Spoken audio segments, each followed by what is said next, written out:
Garza and the big bat of Pat Burrell, leading the Rays to a 7-1 victory over the Phillies. Tonight, the rubber game of the World Series rematch on Sun Sports.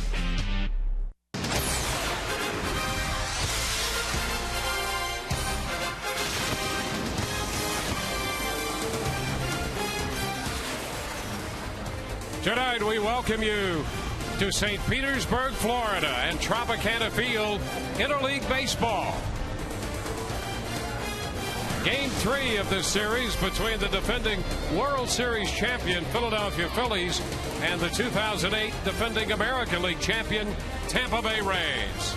Hi again, everybody. Welcome to an evening of Rays baseball with Kevin Kennedy. I'm Dwayne Stats. Great to have you aboard. Todd Callis along as well. This series now even at a game apiece.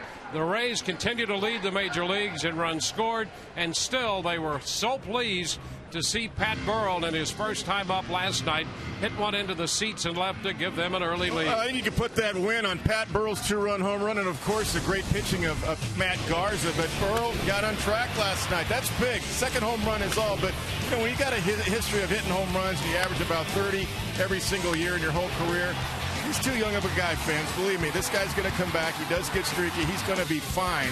But that was big for him to contribute last night. 235 average, a couple big runs driven in last night. That set the tone for the offense last night. Matt Garza did the rest. And he'll be up in the number 3 spot in the Rays lineup tonight. Another big night for Andy Sonenstein. Big for the team as they try to win this series 2 out of 3. Big for him individually because the pitching staff is starting to get a little crowded. Well, and that's what Joe Madden said. That's a good thing. A few years ago, you didn't have decisions to make like this in the starting rotation. What happens when Scott Kazmir comes back? Well, Andy can't worry about that. What he can worry about is what he can control, and that's how he controls especially the right-handed hitters tonight. The league's hitting 385 from the right side. Of the 15 home runs he's given up, 10 of them to right-handed hitters. If he establishes it, he'll pitch inside and take that away from the right-handed hitters so they can't dive on him. Andy will pitch well tonight.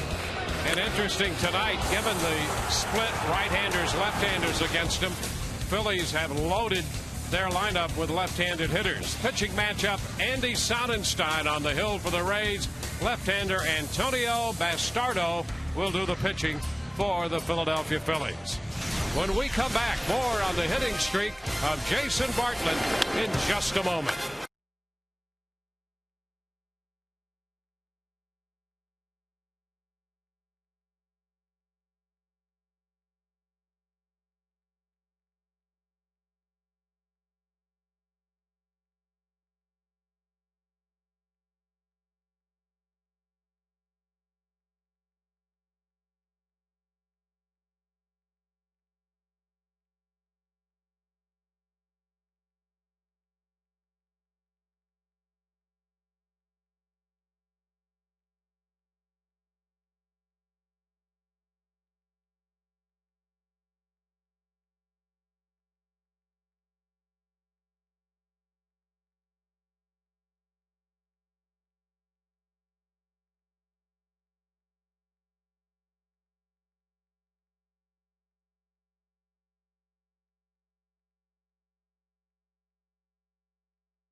by Checkers. Little place, big taste.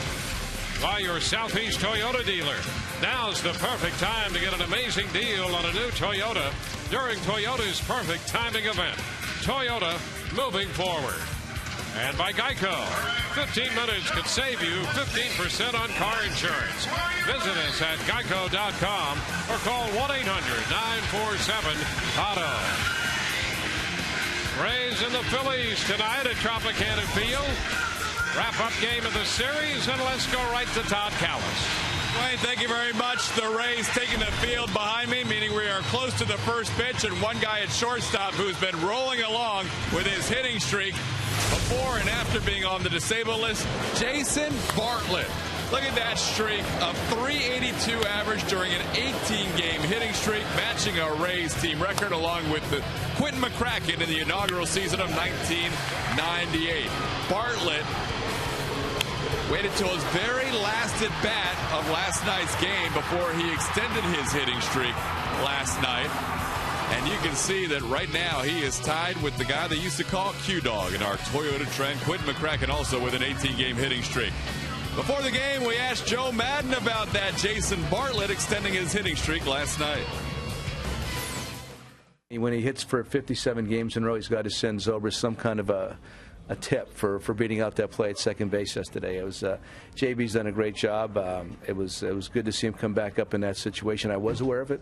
I'm normally not aware of those things, but I was aware of it, and I'm very happy for him. And he's earned it. He's really played at a very high level. So an assist to Ben Zobrist on that hitting streak. Guys, we are ready for baseball on this Thursday night. Back to you. Rays come in 38 and 35. The Phillies are 37 and 32. Here's the starting lineup for Philadelphia. Shane Victorino leading it off, followed by Greg Dobbs, and then Chase Utley in the third spot. A little different look to the Philly lineup without Jimmy Rollins. Ryan Howard, the DH, Jason Worth in right with Matt Stairs in left, Pedro Feliz at third. Eric Bruntlett is in there at shortstop, hitting eighth and ahead of the catcher, Carlos Ruiz. Right-hander Andy Sonenstein in 14 starts. He's 5-7 with a 6.60 ERA. We'll say this, he's 4-0 at home with a 4.15 earned run average. Problem has been not getting lefties out as it is as much the right-handed hitters, as I said earlier. Right-handers hitting over 385 against Andy, and he's got to establish that he will pitch inside, get him off that plate so they won't dive on him. So he'll face Shane Victorino, the switch hitter, batting left-handed to start things here tonight. Andy coming off a 5-3 loss Friday on the road against the New York Mets, and the first pitch tonight is in there for a strike call. So we are underway right on time. And a little number third base side. Ibar from near the mound makes the play. Victorino is out number one.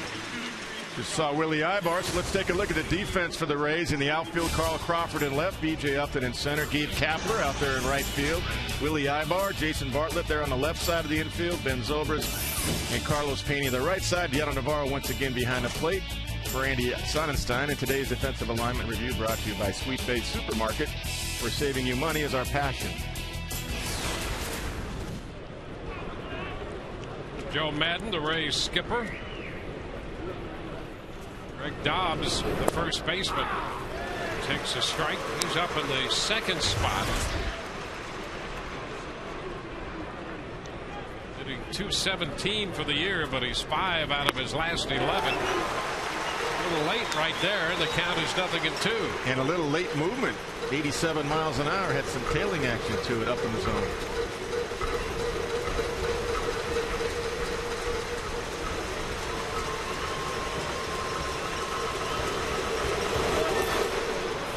Down, 1 ball, 2 strikes. Rollins not in the lineup. He's 0 for his last 19. And juggling the lineup is not something that Charlie Manuel does a lot. In fact, he made the fewest lineup changes of any manager in the major leagues last year. 2 balls, 2 strikes. Yeah, you don't do a whole lot when you get Utley and Howard in there. They're always in that same spot. You kind of pencil those guys in Actually, you ink those guys in first. And to third between Ibar and the bag and into left. Crawford quickly over to make the pickup. They'll hold Dobbs to a single. So he went the other way with the fastball. Well, the problem was it was up.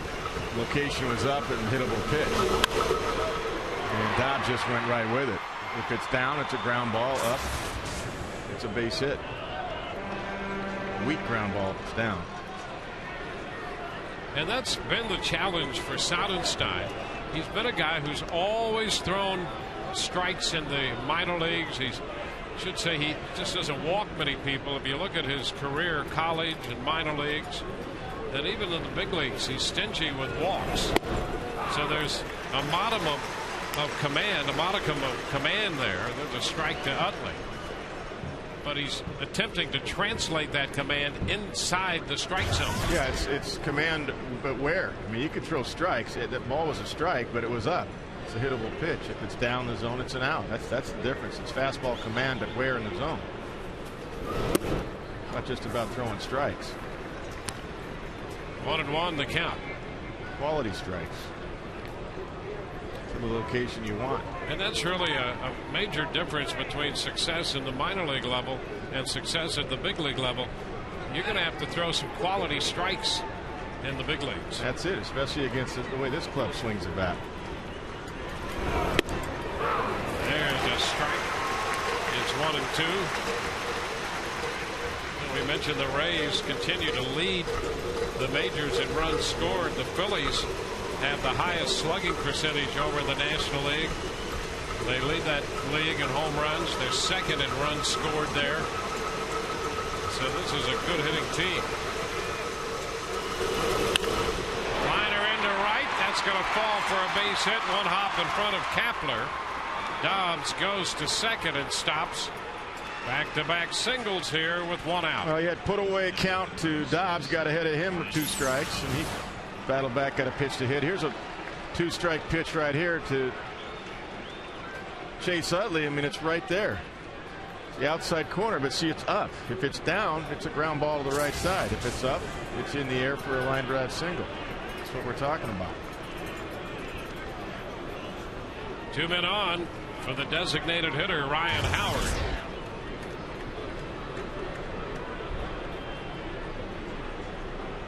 Howard batting .254, but with 20 home runs, 4th in the National League. Shoots one back into right. Kapler's going to go to the track. It's over his head off the bottom of the wall. He has trouble making the pickup. Dobbs is going to score. Utley will follow him across the plate. It's a double for Howard, and the Phillies take a 2-0 lead. So Howard, with his 18th double, drives in his 56th and 57th runs of the year. Yeah, here's the pitch to Ryan Howard. That's just a fastball, little cut action, but I mean, again, it's up. And Kapler, if he fields it cleanly, Utley doesn't score, but Utley was running all the way. He was right on the heels of Dobbs. He was going to try to score anyway. They would have had a play at home plate if Kapler could have barehanded it cleanly. Jason Worth.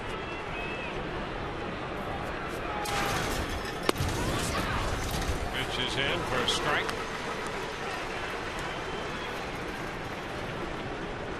Well, ironically, 3 lefties have hits. The league's hitting .253 from the left side of the plate.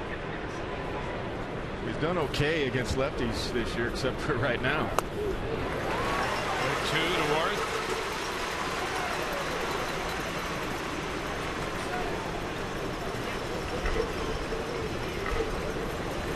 Start for Andy. 5-7. Coming in with a 6.60 ERA. And a little looper into short left. Here comes Crawford. He'll make the catch on that one. Quick throw back to second, and he is safe. Howard got back.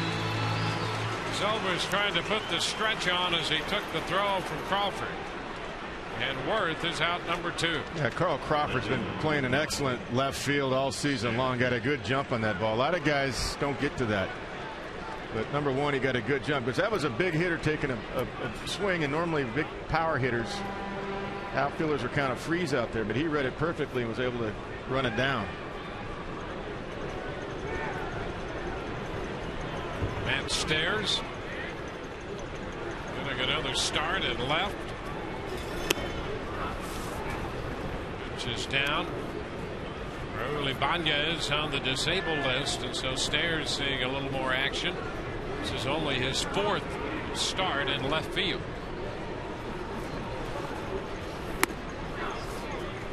2-0. Ibanez off to a great start for the Phillies before the groin problem.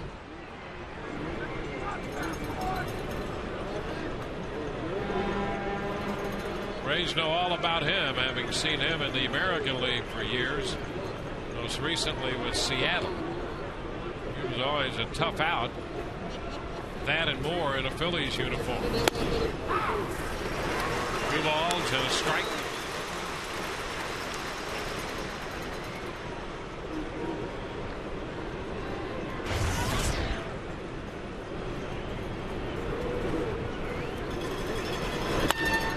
Up the right side. That's going to be fair and headed back into the corner. Howard will score easily as Stairs is on his way to second. In there with a stand-up double to make it 3-0. 4 hits, 3 runs off Andy Sonenstein in the first.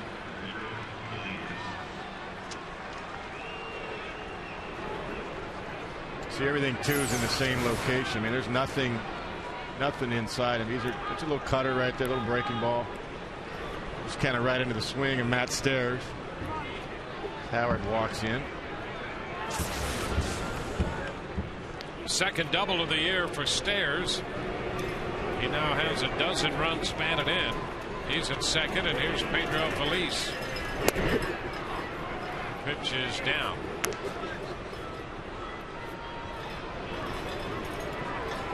Feliz hitting .285. He's been good within its scoring position, but has struggled lately. 0 for 18 and 2 of his last 31.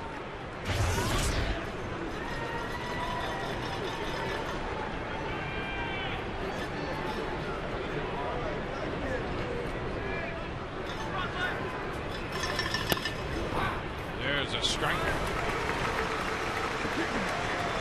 2-1 count.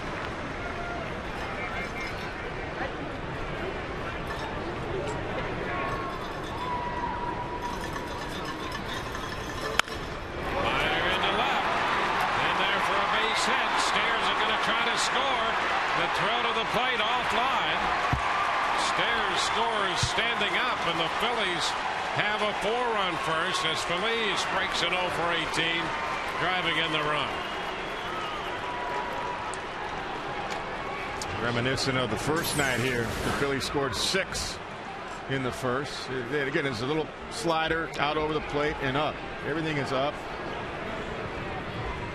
and it's just very hittable. That's all. I mean, that's all there is to it.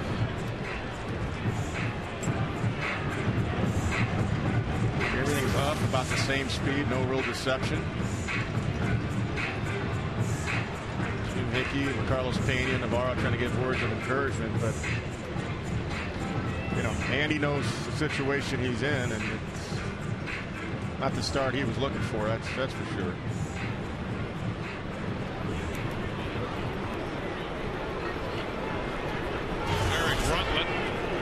Shortstop tonight in the place of Rollins.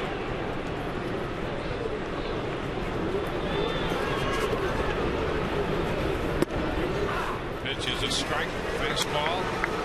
It's down a little bit more.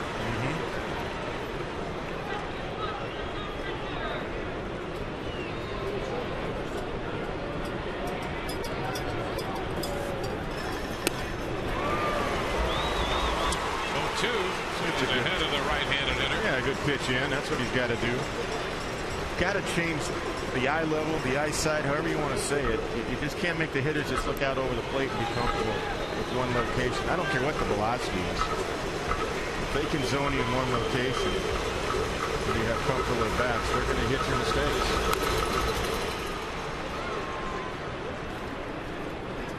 A 2-strike count to Bartlett.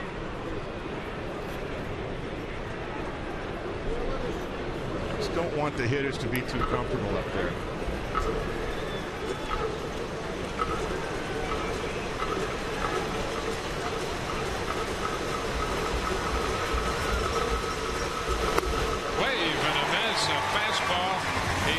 By Bartlett to retire the side. Phillies score 4. Bottom of the first coming. Rays coming in to hit.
The DH hitting third.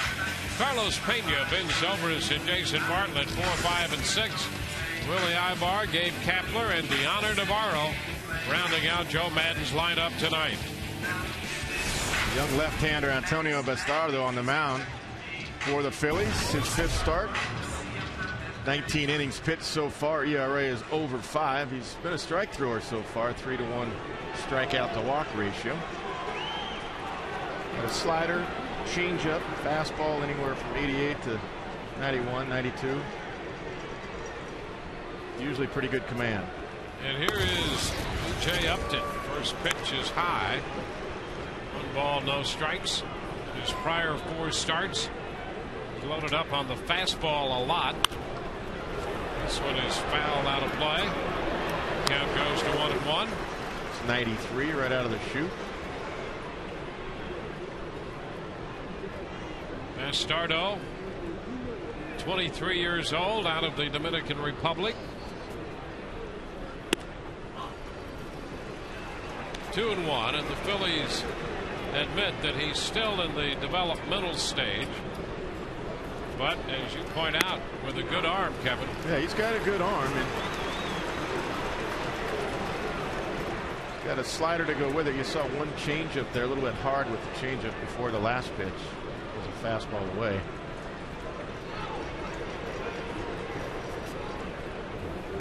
And there's ball 4. Upton draws the walk to start the Rays first. Charlie Manuel and his defense today. No Jimmy Rollins out there. In the outfield, Matt Stairs once again, as you mentioned. Ibanez is still on the DL. Shane Victorino in center. Jason Worth in right. Pedro Feliz and Eric Bartlett today plays shortstop. Chase Utley and Greg Dobbs at first base. Carlos Ruiz, super defensive catch behind the plate for his pitcher. And this defensive line review brought to you by Sweet Bay Supermarket. Now Carl Crawford. Upton over at first base. Carl goes after the first pitch, a fastball, fouling that one away. Carl now at 310. a single last night, scored a run in the Rays' 5-run eighth. Done twice here Tuesday with a walk and a single.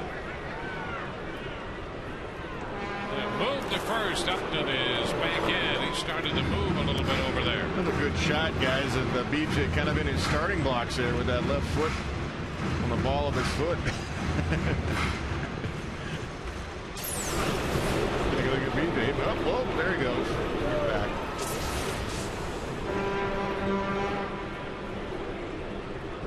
Another move to first. That's one of those typical look home and throw to first moves, what lefties do. Not looking to first and throwing to first. That's what Johnny Padres used to say. 1 ball, 1 strike. This game brought to you once again in high definition tonight. Wrap-up game of the series in the World Series rematch.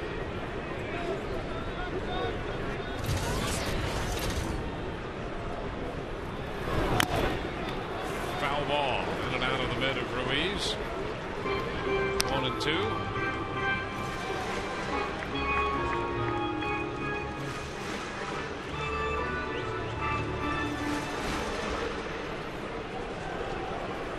Bottom of the first, up to the board, nobody out.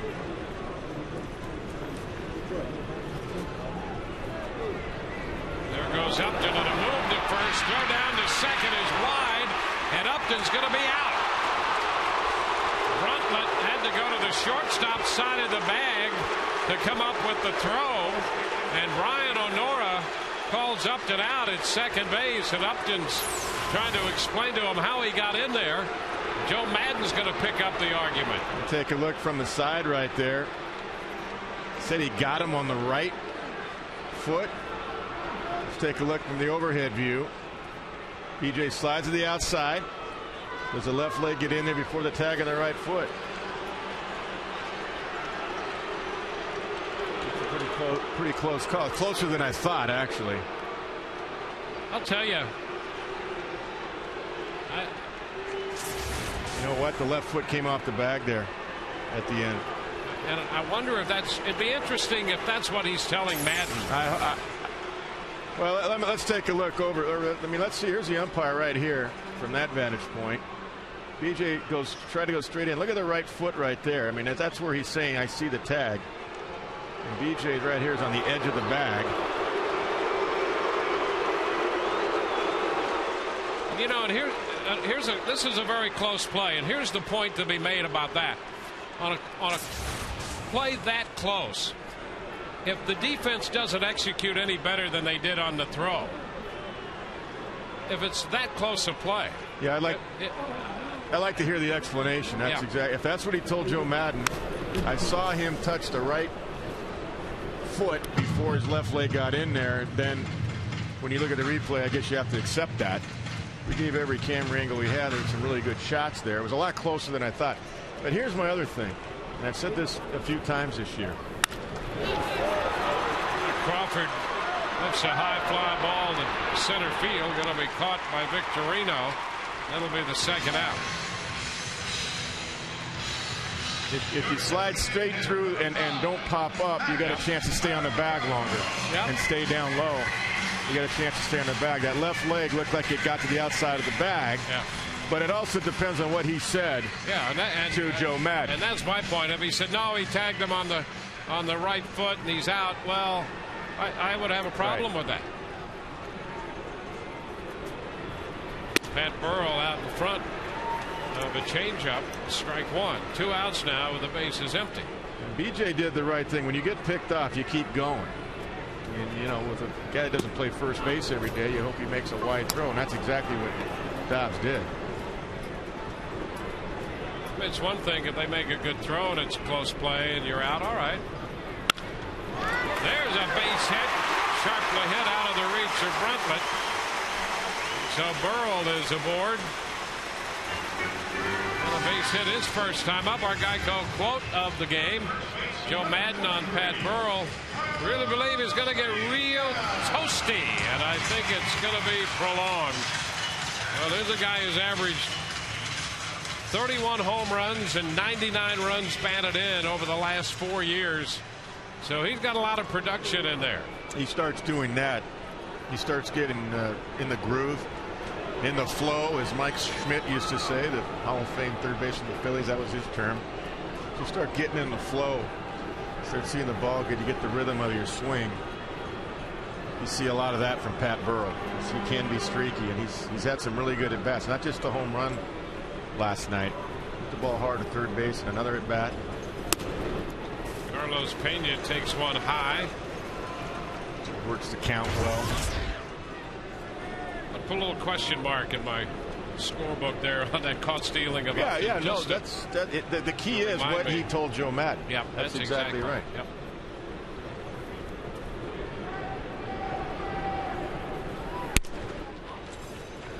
High, 2 balls and no strikes.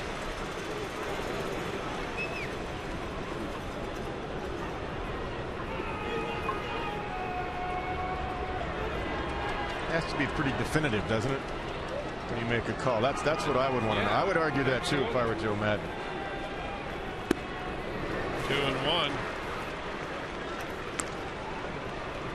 Well, the idea is to get it right. I mean, even if they throw wide and they got him, But to play that close, and if he didn't tell him that foot came off the bag, I'd have to argue that he was safe. That's the only thing, right? Exactly.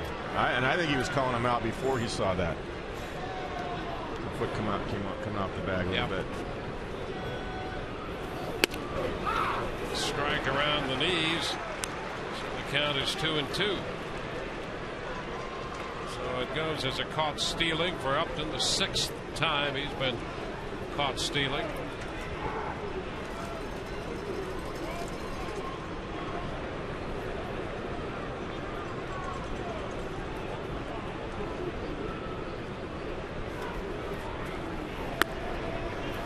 Full count to Pena.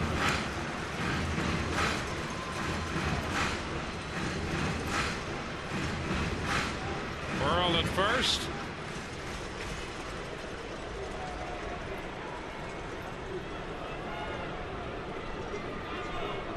He's trying to answer the Philly first here in the bottom of the frame.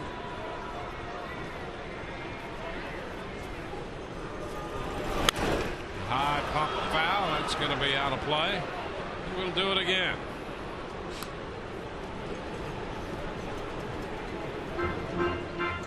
With 2 outs, Burrell on this full count was breaking.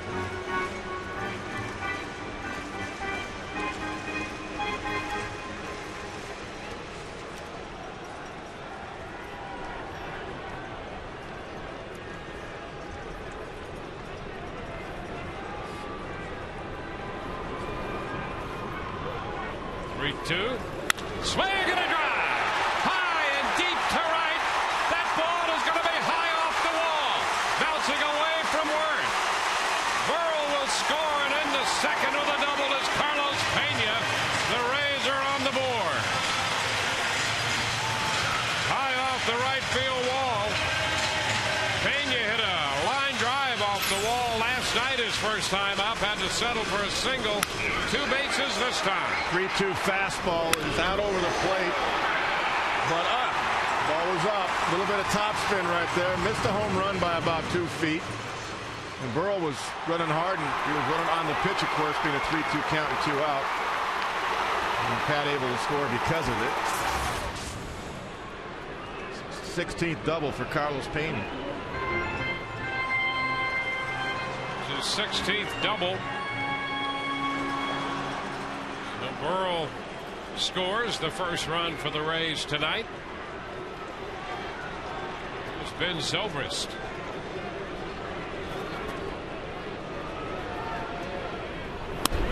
Upstairs.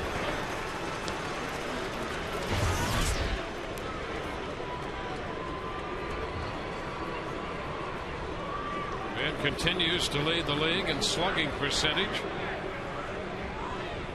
15 home runs, 42 runs batted in.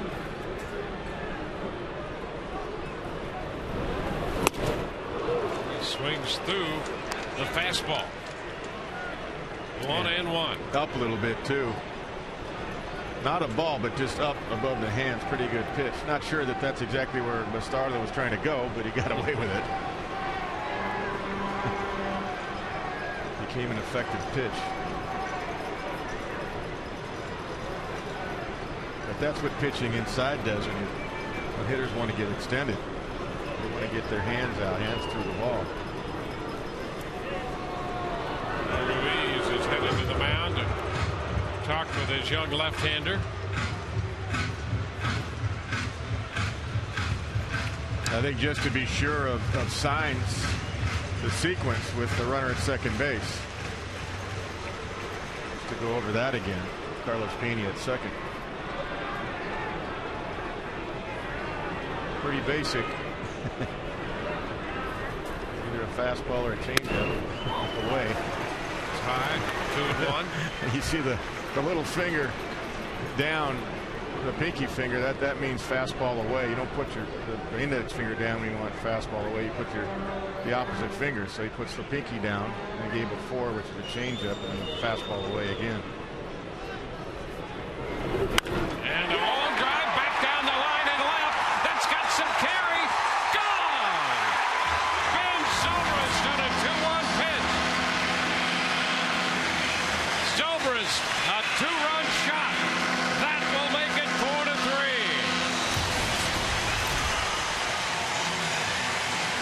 The Rays come right back.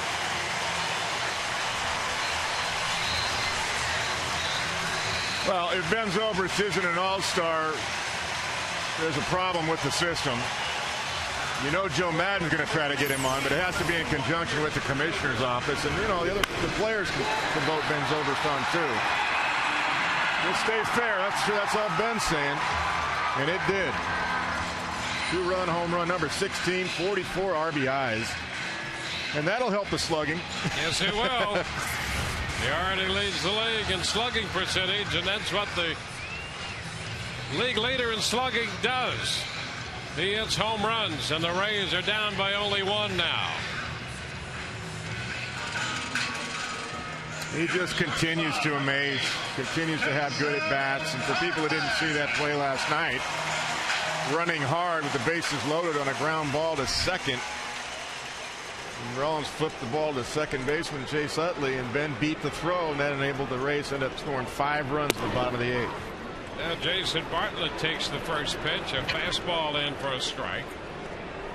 Bartlett working on an 18-game hitting streak right now. And is behind on the count 0-2. Yeah, Jason just guessed wrong on that one. He was looking fastball and got a slider. Haven't seen many sliders yet from Bastardo. A couple of changeups and mostly fastballs so far. A little bit wide. Yeah, around the plate. Ruiz setting up pretty far outside.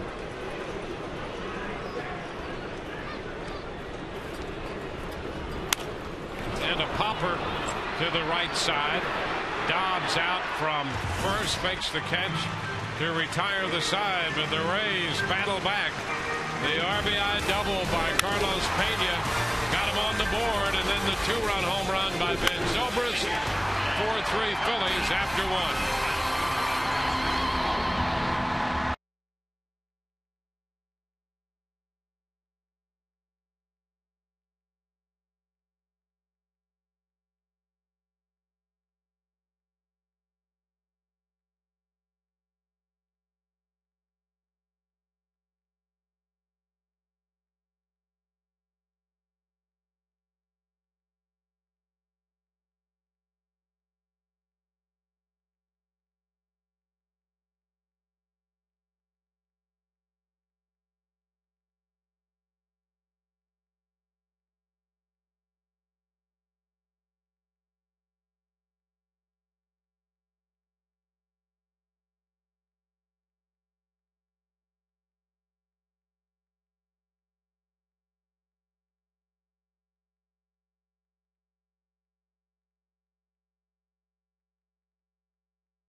pitch in there for a strike on the outside edge.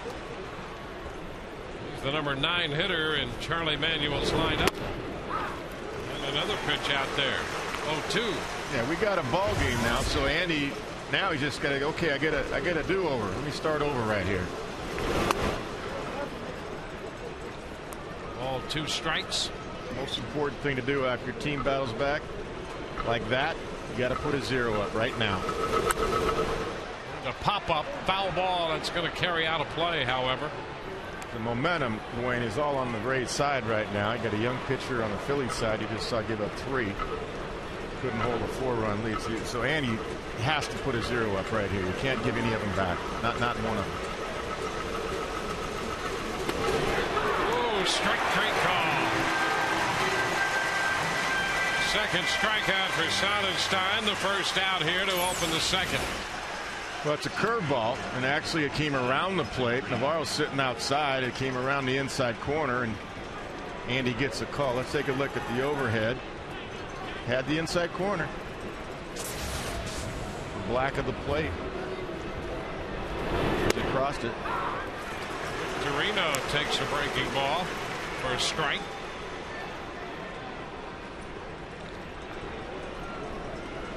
Grounded to third his first time, and back to the mound. Sonenstein's got it, and a toss to first.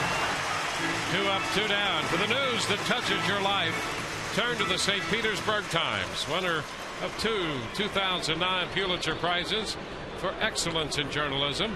Subscribe to the Times, the official newspaper of the Tampa Bay Rays. Call 877 the Times or visit tampabay.com. 2 up, 2 down here in the second. Greg Dobbs. That's a nice athletic play right there by Andy. That's not an easy play. He's in good fielding position, able to pick that one hopper by Victorino. Save a base hit. Dobbs does a little double take and takes the pitch for a strike.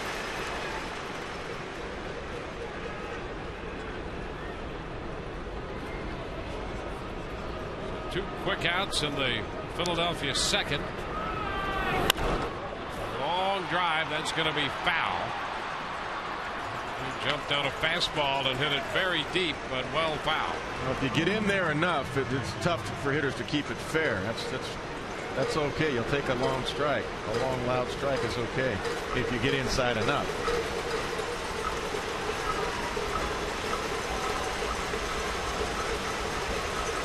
Dobbs getting time from Gary Cederstrom.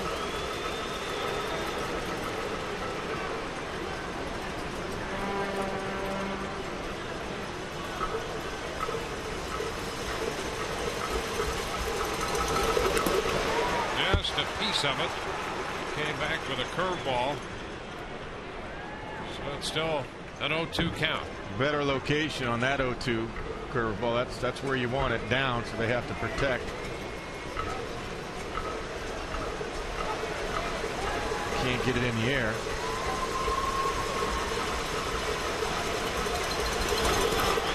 Low. 1 ball, 2 strikes. Phillies scored 4 in the first, and the Rays answered with 3 in their half of the first inning.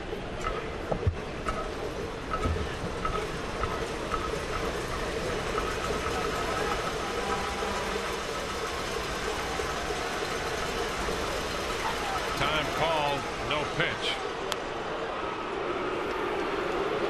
Count holds at 1 ball, 2 strikes.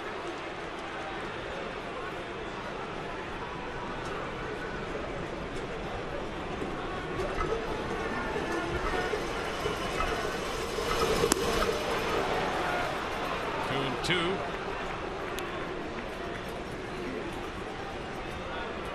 26-year-old right-hander Andy Sonenstein.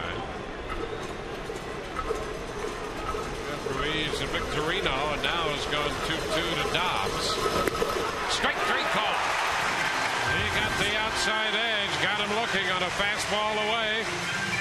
Couple of strikeouts in the inning. We go to the Rays half of inning 2. 4-3 Philadelphia.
Half of the second inning. You can join me on Saturday at Bill Curry Ford Lincoln Mercury as part of our Florida Lottery, giving away a new Ford Mustang. Free hot dogs and sodas as the Mustang Club of Tampa displays their top cars.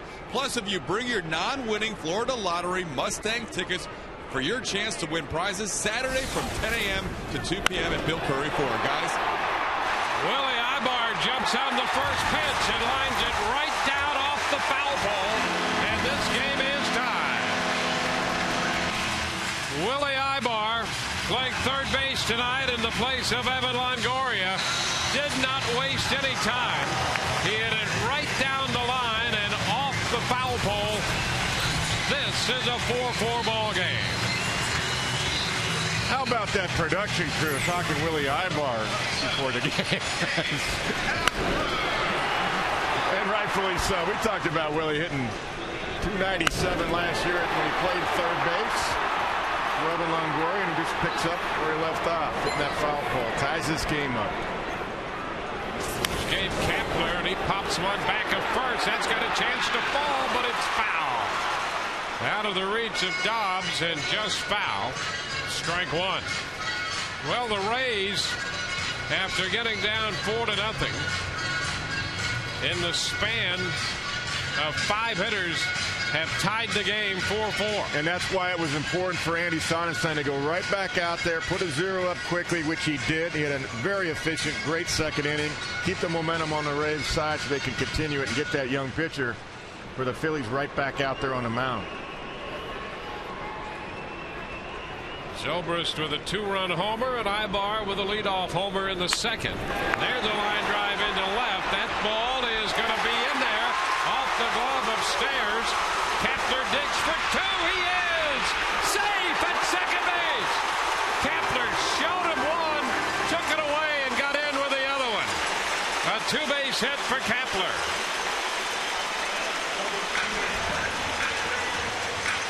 Well, we talked about Matt Stairs last night. Has a good arm. I mentioned it. He's always had a good arm. Gabe's watching it the whole way. Now he turns the burners on. Once he sees Stairs doesn't make the play. What a great slide right there. That's the old Max Paxton play. Hey, look over here. No right hand. There's the left hand. Got it in there. And the foot as well. What a great slide. That was a great slide. He showed him the right hand, took it away, got in with the left hand, and hung on with the foot. Now Navarro takes a strike. DeHonor hitting .216. That's the 11th double for Kapler, and he's gotten hot all of a sudden here in the last couple of weeks.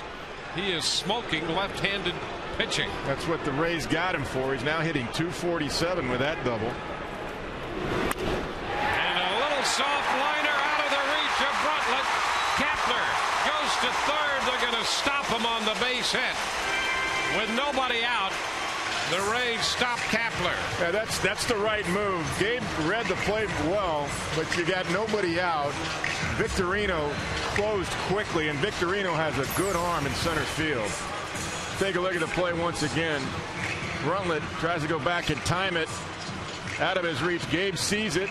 Same view that we have right there. But Victorino was playing shallow, closed the gap quickly, and that's the right move by Tom Foley, third base coach for the Rays. Keep it right there. Don't run yourself out of an inning. Last night, the Rays got caught on the bases 3 times by good plays defensively from the outfield from Philadelphia. Remember, Philadelphia is the best fielding percentage in the National League. Their fielding is .990.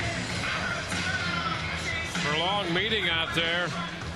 Rich Doobie, the pitching coach, and Gary Cedarson, the plate umpire, is going out there trying to speed it along. I'll tell you, this is really a long meeting on the mound.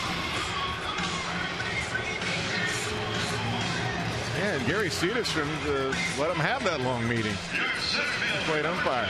Well, the conversation must have been interesting because Cedarson stuck around and listened right to it for a long time. A homer, a double, and a single. Now the top of the order. Here's B.J. Upton.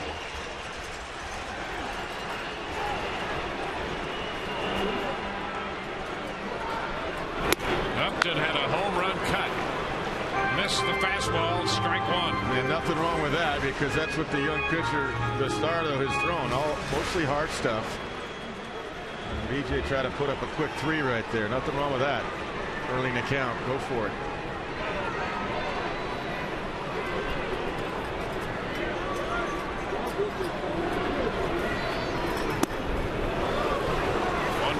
Strike.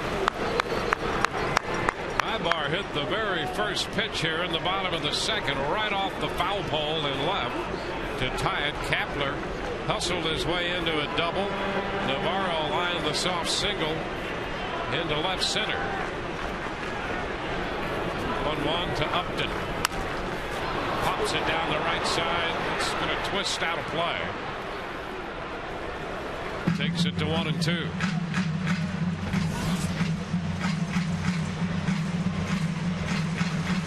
Bastardo has wins over the Padres and the Dodgers. He's lost to the Red Sox and the Orioles. This is his 5th start. And the Rays have jumped him early. They got down 4-0. Now they've tied it.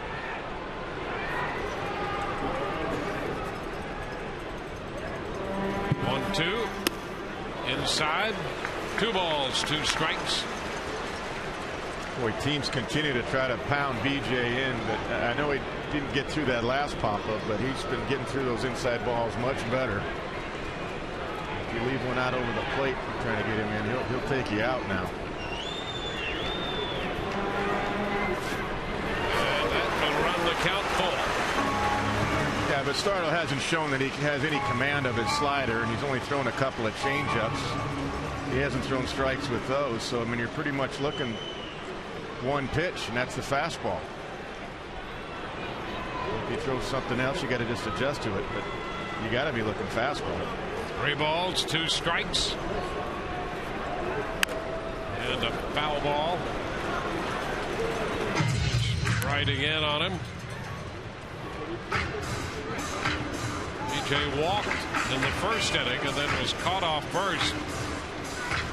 Picked off on the pitcher caught stealing. It was close down there at second. You just saw BJ ask Gary Cederstrom, did I swing at a strike? And he said yes. Just want to be sure.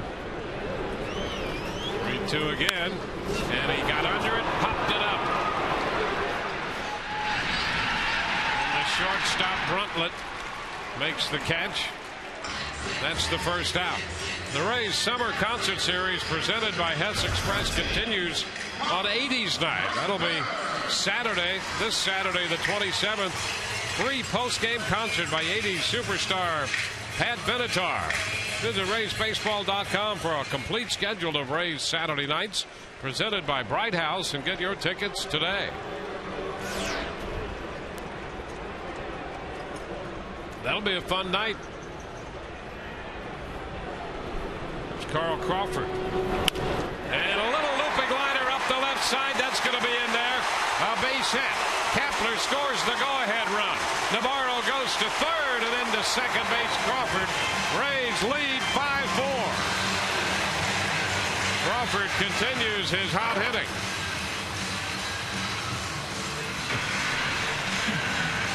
Carl Crawford hitting close to 300 against lefties this year, and that's the reason why. Just puts it in play. Short swing right there, slider away. Didn't try to pull it, drops it into left field. We see him do that so many times against lefties this year. Good read too by Navarro. He was going all the way. He read that perfectly, and he's looking third base all the way. And that enabled Carl Crawford to get his double. 33rd run batted in. 14th double for Crawford. Here's Pat Burrell with men at second and third.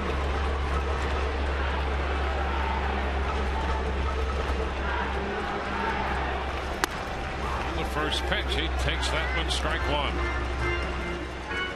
Pat singled with 2 outs in the first inning, and that led to the first of 3 runs. The Rays have 2 more in the second.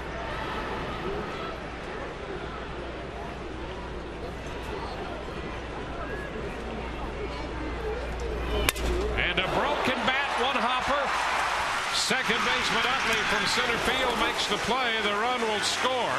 Navarro crosses the plate as Crawford goes to third. The Rays pick up another run. That's going to make it 6-4 as Burrell broke his bat and drives in the run.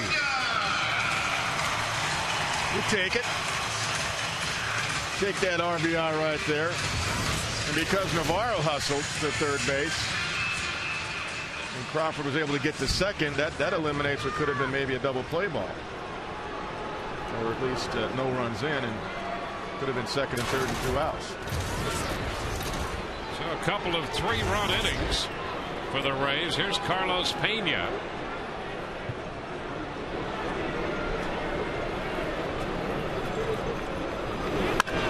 He hits the ball sharply but foul all the way down into the bullpen.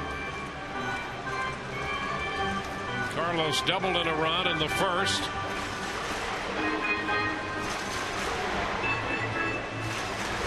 Pena right now is sitting on 99 home runs as a member of the Rays.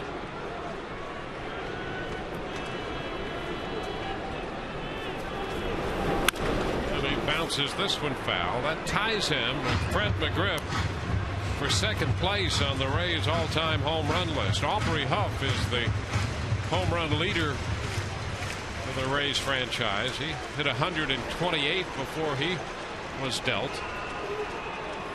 Carlos with 99.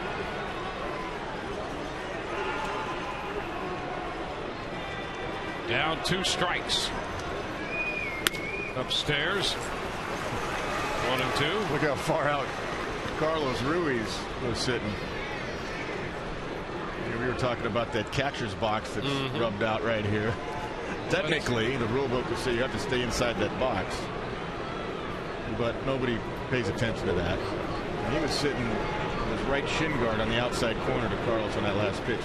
Ruiz wanted to make sure he didn't make a mistake that Carlos could get to, because the last 2-strike pitch that he doubled on was a ball away. Carlos was able to reach out and get it.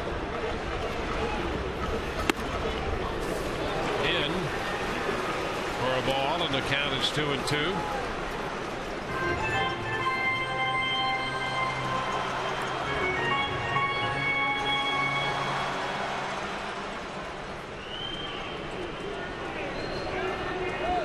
Rays with 6 runs, leading 6-4.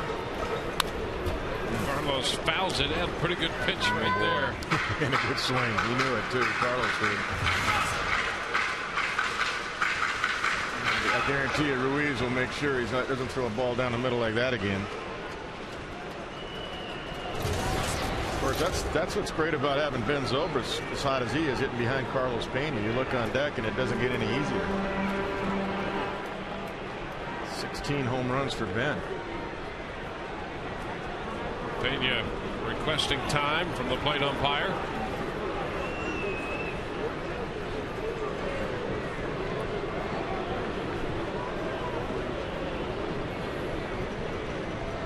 A 2-2 count to Pena. Starno stepping back, and Ruiz goes out. On the Firestone leaderboard, the Rays with a couple of home runs tonight, and we'll take a look at the monthly home run totals. The Rays in the month of June now with 34. They have 98 on the season, and right now they've hit more home runs than any other team in the major leagues.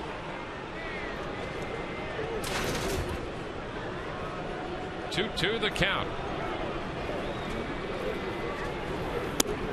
And a full count. So Carlos, who was down 0-2, runs it 3-2. I didn't think after that last fastball down the middle there'd be anything close on this 2-2 pitch. Now 3-2. I'm guessing we see a slider away. I just don't know if Ruiz will call a fastball in here. I think we're going to see slider away. 3-2, and that is strike 3 call. That's what we saw. The slider Pena could not check. And that retires the side. The Rays grab the lead 6-4 through 2.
Bay Rays and may not be reproduced or retransmitted in any form, and the accounts and descriptions of this game may not be disseminated without the express written consent of the Tampa Bay Rays. We go to the third. Chase Utley leads off for Philadelphia. First pitch is a ball outside. 1-0. Andy Sonenstein and the Rays now have a 2-run lead. It's a 6-4 game.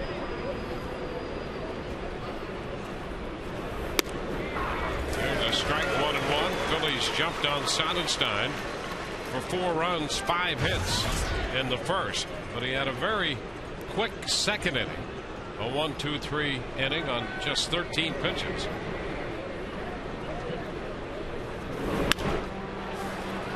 Now ahead of Utley, 1-2. A couple of nice two-seamers away by Andy Sonenstein, but you know, Chase Utley's a good hitter. We talked about him last night. He likes to see a couple pitches first, kind of gauge the pitcher, and then he can wait so long because he's so short with his stride and his swing. Strike call. He's out of there. Looked at that one, the 4th strikeout for Sonenstein. First out here in the third. Yeah, I think Chase thought it was away. Take a look at this. This is a great camera shot, the overhead shot, and it was away. Well, he's got a good eye. Well, yes, he does. Ray's got a break there on the pitch off the plate. But, as I've said many times, the umpire's head is in the slot between the hitter and the catcher, and if you paint out there and you're just slightly off the corner, you're going to get more strikes out there than you will over the inside corner. Ryan Howard. He shoots one deep into right. Kapler back to the wall. He got it. Gabe Kapler, about a step in front of the wall, takes care of that for out number 2. Base is empty. Be sure and visit RaysBaseball.com to enter the tobacco-free Florida Rays Junior Announcer promotion. During the month of June, you can win Rays tickets. Have your child serve as the Rays Junior Stadium announcer during a home game. Visit RaysBaseball.com for details.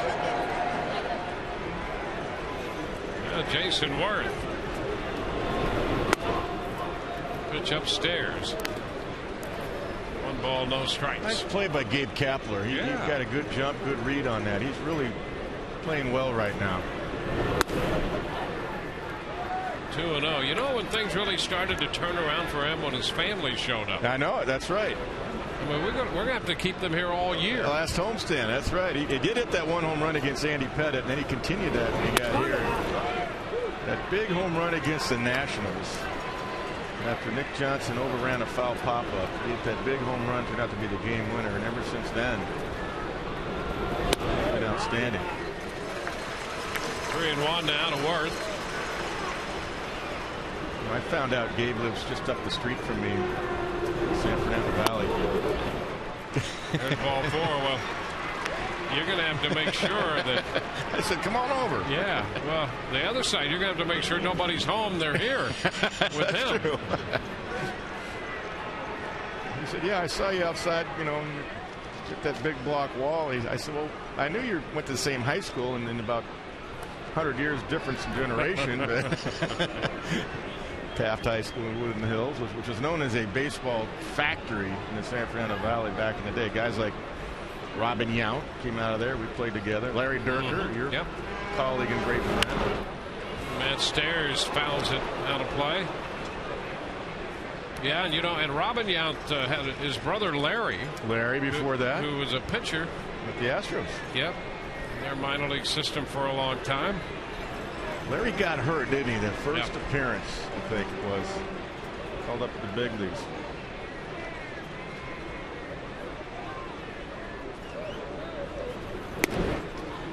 He just missed with that one. The count goes to 1-1 to Stairs. And Matt can still do it. He still has the bat speed. Doubled into the right field corner in the first, and that chased in a run. 1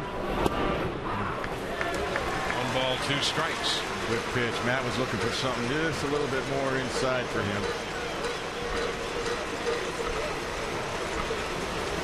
He still could put the fear in you because he swings hard in case he hits it. And Sonenstein stays away from it. 2-2.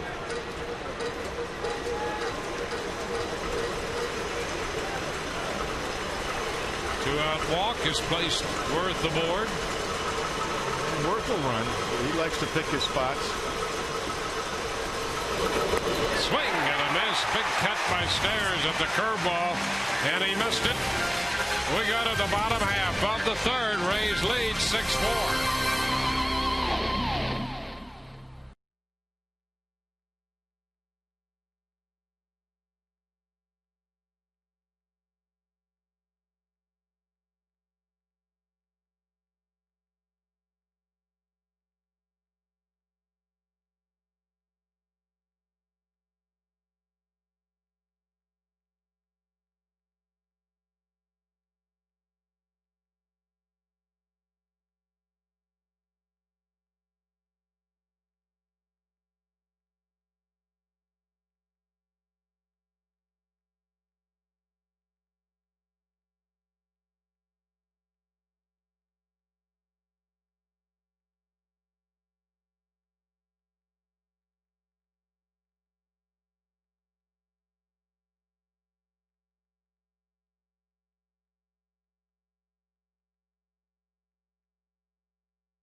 Right above their heart there on their jerseys. Well, guys, as you probably know, somebody very near and dear to me, as we lost my father, Harry Callis, on April 13th of this year, and the Phillies keep traveling that powder blue jacket, so he is with them in the dugout on all the road games. There you see the omnipresent white shoes. We had a chance to spend Father's Day together back in 2006 up at Citizens Bank Park, and that was very special. And Frank Koppenbarger of the Phillies, as Ben Zobrist hits one in foul territory. Matt Stairs runs out of room, and it's a foul ball. But Frank Koppenbarger, the great equipment guy for the Phillies, and the entire team has been so special. I've had so many people talk to me, Phillies fans, Rays fans, throughout this time. So it's touched me a lot. I miss my dad a lot, but the Phillies have been great in keeping his legacy alive. Guys, back to you. All right, Todd, thank you very much. And, of course, Todd himself keeps that legacy alive. He's one of our favorite people in the world, as was his father. You bet. Great with everybody. 2 strikes to Zobrist, and you know he always had that little give and take with his dad about whether the Rays or the Phillies had more wins. As we look at that jacket in the Philly dugout there, and right now the Rays with 38 wins and the Phillies 37. His dad's very well aware of what the standings are right now. 1 ball and 2 strikes. In fact, I wouldn't be surprised if he didn't try to manipulate those standings once in a while. God rest his soul. What a wonderful man. 1-2 the count. And Zobrist up here. And there's strike 3 on the outside corner. Second strikeout for Bastardo. And the first out here in the 3rd. Well, he threw a couple of good sliders down. He finally got some sliders down, and then he just painted outside off the outside corner, and he got the call.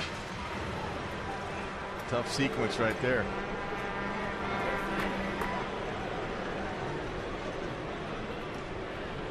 Jason Bartlett, ground ball outside the bag at 3rd. Strike 1. Jason popped to first his first time, an 18-game hitting streak. Bartlett drove in a couple runs with a bloop single into right in the 8th inning last night to extend his hitting streak to 18 and catch Quentin McCracken for the all-time franchise lead in the hitting streak department.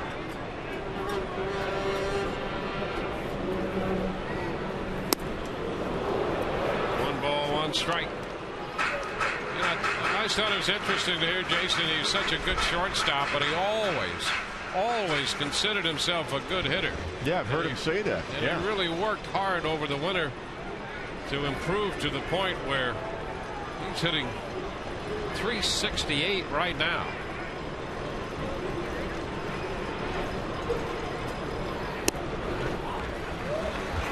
Two and one the count. I like that he uses that heavy bat in batting practice.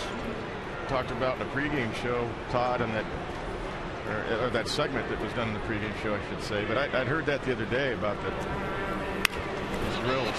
Fly ball short left, Stairs coming in, and he makes the catch for out number 2. That'll be out number 2 here with nobody on. Making the old man run out there down the left field line. I saw Matt looking for some peanuts over there, by the way, in that foul ball. Yeah. He's a great guy. He's a gamer. Look at him. He said, keep some liquid handy in case I need it. Because I'm not used to this. I'm just used to one at bat in the 9th inning or 8th inning out the bench. Jeez. Yeah, it's his 4th start out there in left field this year. Here's Willie Ibar. The pitch is a strike. But, you know, Matt Stairs made himself into a big league player for 17 years. He went to winter ball every single year. Mexico, he went everywhere. Loves to play. 0-2 with a foul ball. Yeah, Matt was doing that even when he was in the big leagues. He'd still go to winter ball. I said, why don't you take a break? He goes, I love to play. What else am I going to do? It's what I do. Yeah. It gets cold in Maine. That's right. That's where he's from.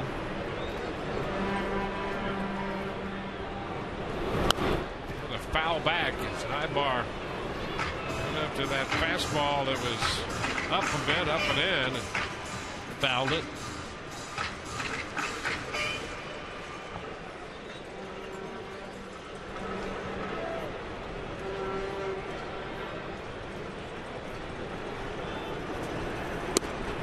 And that's going to be strike 3.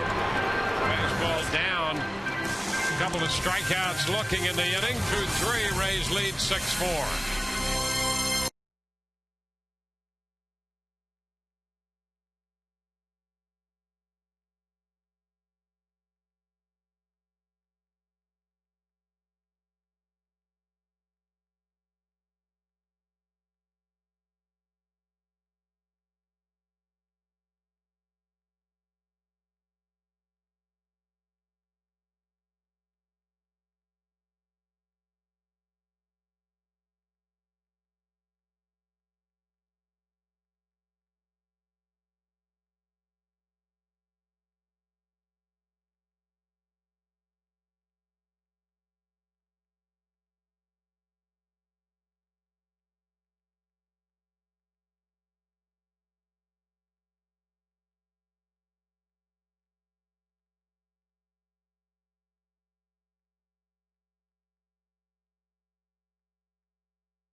It's time for our Aflac trivia question. Aflac, we've got you under our wing.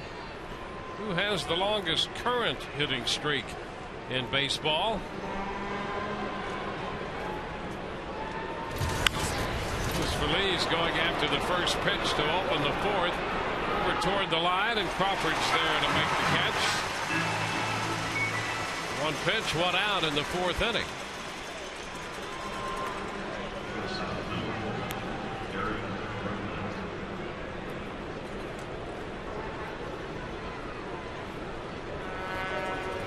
Bartlett, the shortstop. Sonenstein struck him out on a fastball to end the 4-run first.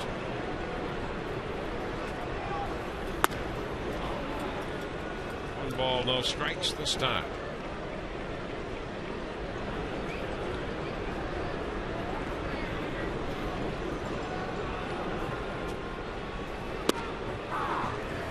Pick up the outside edge with that pitch.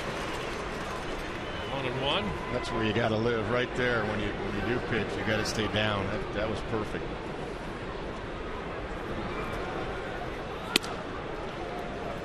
Two balls and a strike. John Smoltz made his Red Sox debut tonight in Washington, and the Nationals scored 4 in the first offering. Yeah, and the Nationals are leading 5-0 right now in the top of the 5th. A strike to square the count at 2-2. Yeah, that kind of brings up the topic of trades and when do you move guys and all that. I mean, those are tough problems for teams. The Rays have one included right here. What they do when Steph Kazner comes back. Fly ball short center, a little pop fly up and in, but Zobrist is out and he makes the catch. 2 gone. Sign up at Kane's Furniture for a chance to meet one of your favorite Rays players. And if Rays pitchers come up with 10 strikeouts in a home game, log on to canestrikeout.com and print a voucher that can be redeemed at Cane's for a free Papa John's pizza. Get to Cane's today. Carlos Ruiz. Pitch is high. Started him with a slider up there. You know, with the Red Sox, they put Daisuke Matsusaka on the DL. A lot of talk was, well, Brad Penny, they're ready to trade him. But, you know, you got to be careful when you talk about getting rid of guys or moving guys right away. John Smoltz just got back. You're not sure what you're going to get. Came off a major arm injury, John Smoltz. He's a great pitcher. He is 42. Yeah. Pop foul. Carry out of play to take the count to a ball and 2 strikes. But it kind of takes you to right here what's going on with Joe Madden and the decisions that have to be made with, you know, Bradford around the corner here and Kazmir around the corner. I mean, these are good problems to have when you have depth. Swing and a miss. He threw the fastball to strike out Ruiz for the second time. Bottom of the 4th coming, 6-4 Rays.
longest current hitting streak in baseball.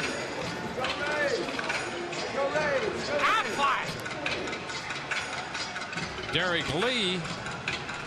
The Cubs have Derek Lee of the Chicago National League Club with a 21-game hitting streak.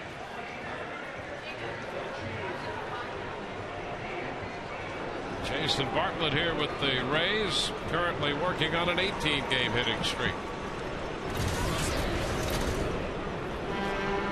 Gabe Kapler takes a pitch in the dirt. 1 ball, no strikes. Sardo broke the slider off. Yeah, Gabe getting that batting average up there. Talked about 247 with 4 home runs now. Kind of keep the throttle down now. These young kids getting a little groove. Got to get right back at them. Ball 2 down. 2-0.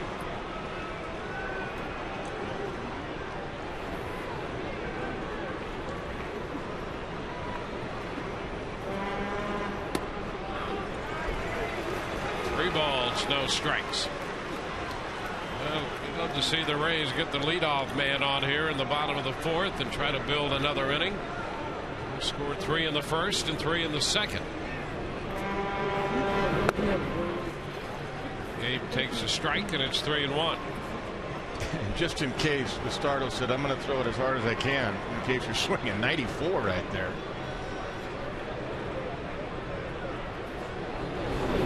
There's ball 4, too high. So there is the leadoff walk. Kapler heads to first. We'll get Deanna Navarro to the plate and Charlie Manuel up on his feet in the Phillies dugout. Charlie Manuel's let Bastardo go as much as 108 pitches, which was his last start, June 19th versus the Orioles. Charlie's flashing out signs. Case of a steal, a throw over, the pitch out, or the quick step off, just to see what the Rays might be doing.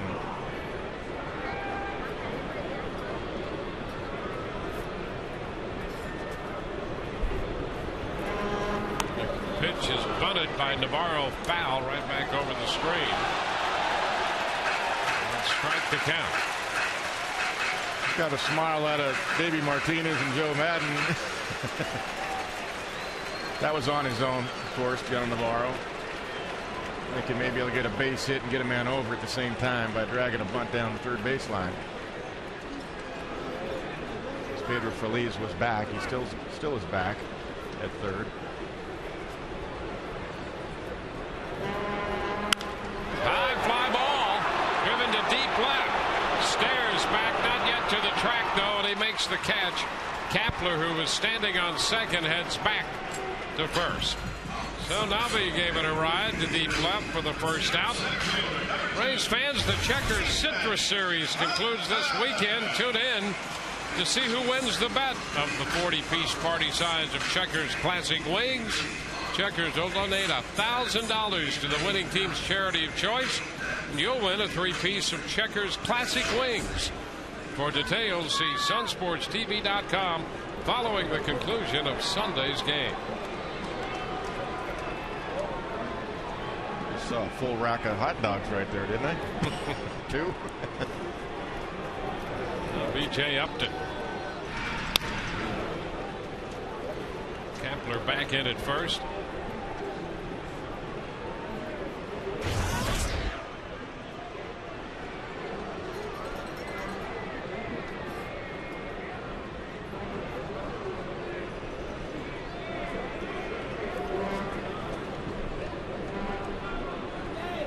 There goes Kapler.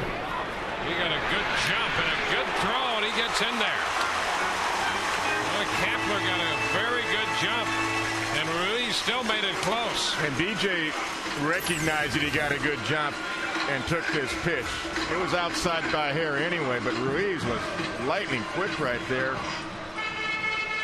Good quick tag put down there by Utley. Kapler gives a little peek back just in case there's a swing. Just does get the left hand in there. Kapler's been pretty crafty around that bag, sliding in at second. Yes, he is. He's 3 of 5 in the steal department. You got to do a clinic on that, how to slide correctly, deceive the fielder. Widens his lead off second as Bastardo looks back there. He steps off. So no sooner does Kepler arrive at second than he's still in the mind of Bastardo. And that's the idea right there. Utley now is going to sneak in behind up the middle. And he goes back to his spot. Upton shoots it down the line. Is it fair? That's a foul ball to call. He came close to hitting one out right down the line. Boy, not by much. That's what we were talking about last at bat. Teams keep trying to power him in, and he's been getting through the ball much better. This ball's on the inside corner, and he squared it up almost perfectly. Fouled by about 6 or 8 inches. It's the right call. Just foul down that line. Back in there with a 1-1 count. Nice quick swing.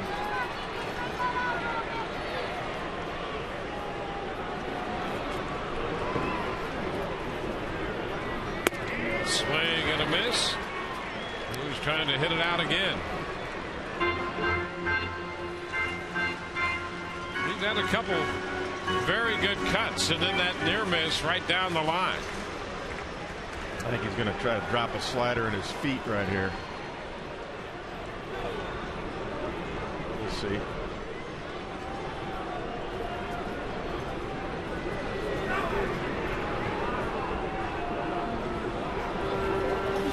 And he gets him. He does exactly that and got BJ to chase. Well, he's done that a couple times. He got Pena in the second and Upton here in this inning. Yeah, that's a good call by Ruiz, and that's the right pitch right there, because BJ definitely looking for the fastball. You just saw a foul ball home run. You just saw him miss an 89 fastball, not by much. So Ruiz recognized that. So that's do the foot thing. Let's drop the slider at the feet, and he did. Carl Crawford.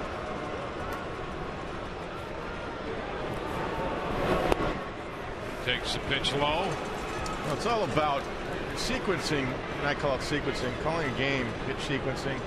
It's all about and adjustments. It's recognizing what the hitter's doing, what he's looking for. It's not just about, hey, this is the right count to do this. This is the time we go in. You got to recognize game situation. And that's what Ruiz does extremely well. 2-0. You watch the hitter's feet. You can feel that as a catcher. You can feel what they're doing. You can see when they make just the slightest adjustment, when they get a little bit closer to the plate, or a little bit deeper to the box, or a little bit up. That's what you do. You watch them. You watch the hitters. It's giving outside signs and inside signs again.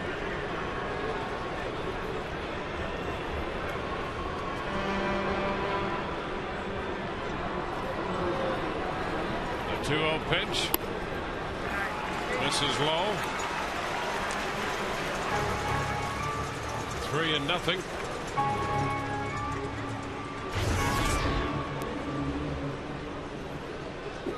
Carl 5th in the All-Star balloting among outfielders.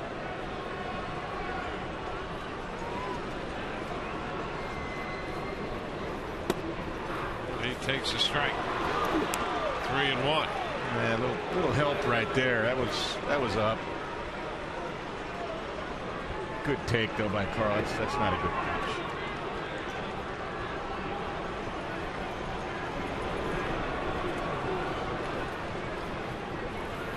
And there's ball 4. The second walk of the inning. 2 men on with 2 men out, and that's going to get Pat Burrell up there. Pat has singled and scored and has driven in a run with a ground ball. Really 1 for 2 tonight. Pat homered in his first at bat last night. Got a fastball from Blanton and hit it out to left. Yeah, about the only mistake Blanton made. He was trying to go in and he missed out over the plate. Trainer's going out there. Rich Doobie, the pitching coach, and the Philly trainer out now. In on the conversation with Bastardo. They had that extended meeting out there on the mound last inning. And now the trainer's in on this one. It's Chad Durbin. He has just started to throw. And they're going to get Charlie Manuel out here on this. Well, Bastardo has worked 3 2/3. His pitch count not yet to 80. Let's see if we can figure the nature of this problem. Well, his injury history in 06, he had a bout with tendonitis. In mid-June last year, Bastardo was on the DL with a tender shoulder. He was out till the middle of August. So just to give you a little idea, has he had any injuries in the past? Shoulder problems he has had. So he walks off with Rich Doobie. Call to the bullpen brought to you by Metro PCS. Unlimit yourself.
Military and civilians, and it's therapeutic riding as a physical therapy for all types of disabilities. And we've recently added our ADDIES program last year, which is for mental health and personal growth issues. And so we've got a grant from the Brave Fund, from the Gulf Coast Community Foundation, to service the military servicemen and women and their families returning from Afghanistan and Iraq. And Michelle, you have a military background from the Marine Corps, so obviously this is special for you for a lot of reasons, I would think. Yes, Carla asked me to come down to the farm and check it out, and I mean, everybody that's there comes from Iraq or Afghanistan and just trying to get themselves back to normal civilian life. And I mean, for myself, I was in for 5 years in the Marine Corps, but just coming back and not even seeing action is a little bit difficult, so I can't even imagine the hardships that they go through. It's touching to go down there.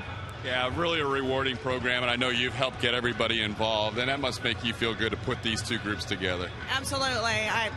I just think that we as a group of Rays families can support our local military families, and So that's why we're all coming out as Rays wives. And a little party tonight here in the suite for the littlest Bartlett. And here's Pat coming to bat. So I'll just ask you real quick, was this a special series for him to face his former buddy? Of course. He loves his new team, but, you know, he obviously, you know, has a ring with the one that he's playing against right now. So, yeah. Special day for Elvis, too. Their dog guy's got a little ring that he's hanging on his chain before tonight's game. Back to you. Let's see if that can do something here, guys. Back to you. All right, Elvis is certainly high profile. Chad Durbin, the new pitcher, and Pat Burrell's in the batter's box right now. Runners at first and second, and 2 outs. Pitch low and away. 1 ball and no strikes. And that's a great program. It'll be this weekend, Saturday, helping the men and women of our military and their families. And by the Brave Grant underwriting, it's free of charge to the military. Yeah, families. I think it's awesome what your wife is doing, Dwayne, and Pat's wife. That's, you know, one big background in my family as well with that. Well, they do so much for us, and anything we can do for them, we should be doing it. 2-0 the count to Pat Burrell.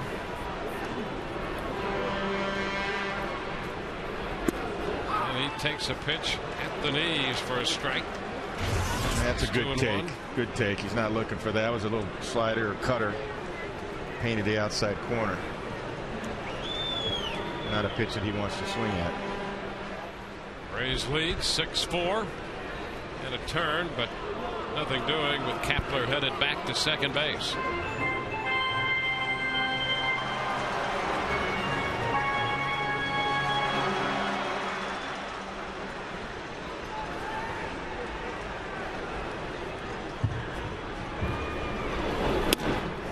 Takes ball 3 inside. That's the other thing about Pat Burrell. I think a lot of people don't recognize it. It goes unnoticed. This guy takes a lot of pitches. He's got a great eye up there. Oh, he's looking for one pitch too, and if you don't throw it, he's not gonna swing it. He's not gonna go outside of his zone, especially when he's got the count. 3-1, and he takes that for strike 2. The count is full. Pretty good pitch by Durbin, down at the knees, outside corner. So now with 2 outs, the runners will be breaking from first and second on the 3-2 pitch. Here it is. There they go. And it's a strike called on the outside corner. Boy, he just did nick that edge, and that retires the side. The slider out there. We're through 4.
play hard, eat fresh. First pitch here in the 5th inning to Shane Victorino as he shortened on the bat, drawing Ibar in a little closer at third. The pitch was up. 1-0.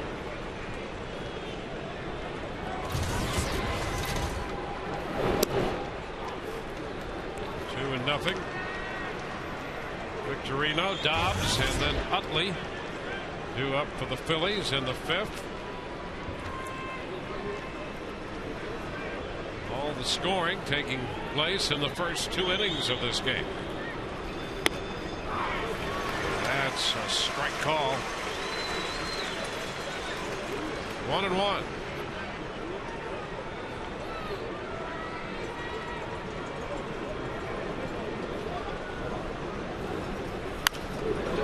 Foul out of play. Left side, that's going to square the count. 2 balls, 2 strikes.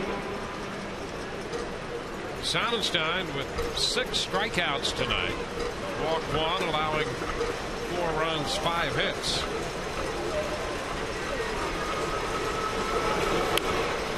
Attack foul. All of the runs and all of the hits off Andy came in the first.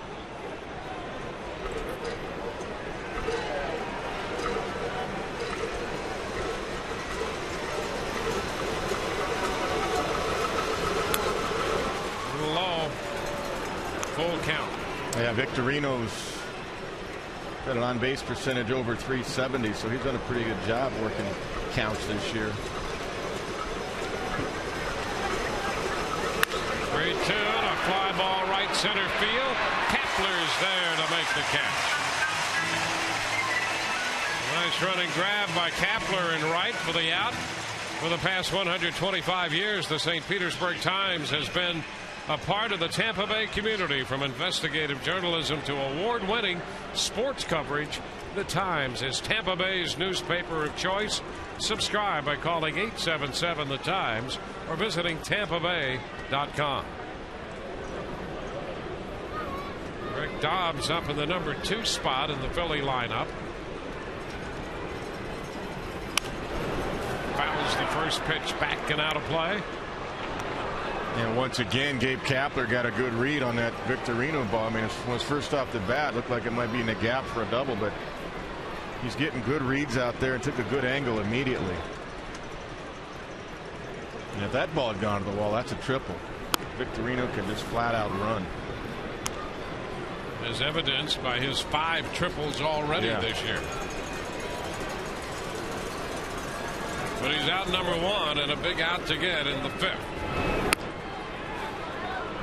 2-1 to count.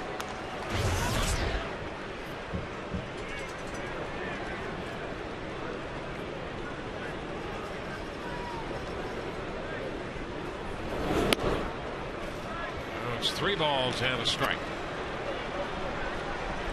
Andy's pitch count in the mid-70s right now.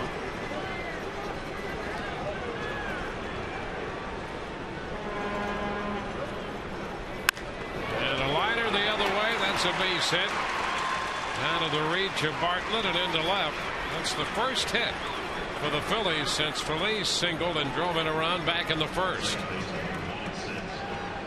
And Dobbs got the count in his favor, and Andy had to throw a strike with Utley and Howard coming up. Got one up in the zone, and Dobbs drops it into left field. Now the middle part of the order coming up, and the number 3 hitter, Chase Utley, with Howard following him.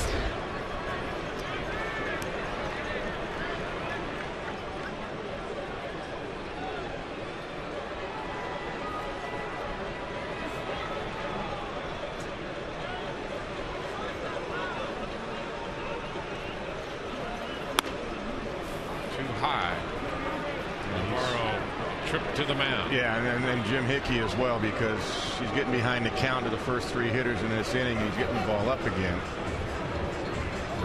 For a few innings there, he had gotten the ball down well and threw some breaking balls down. The last thing you want to do with Utley and Howard is get the ball up over the heart of the plate. Be sure and stop by your local Hess Express to pick up the 09 Rays pocket schedule.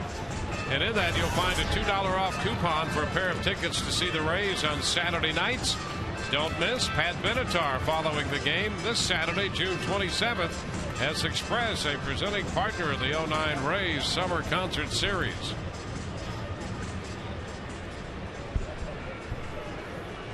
Going to get the bullpen up quickly for the Rays, too. I mean, Joe Maddon's not going to let this inning get out of hand like the first inning. I want the Phillies to get some momentum back now. 1-0 the count to Utley.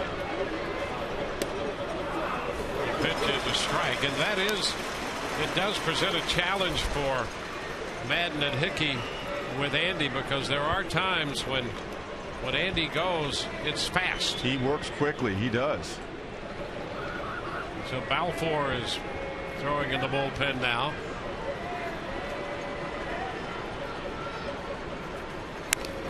Foul ball and a breaking ball. 1-2.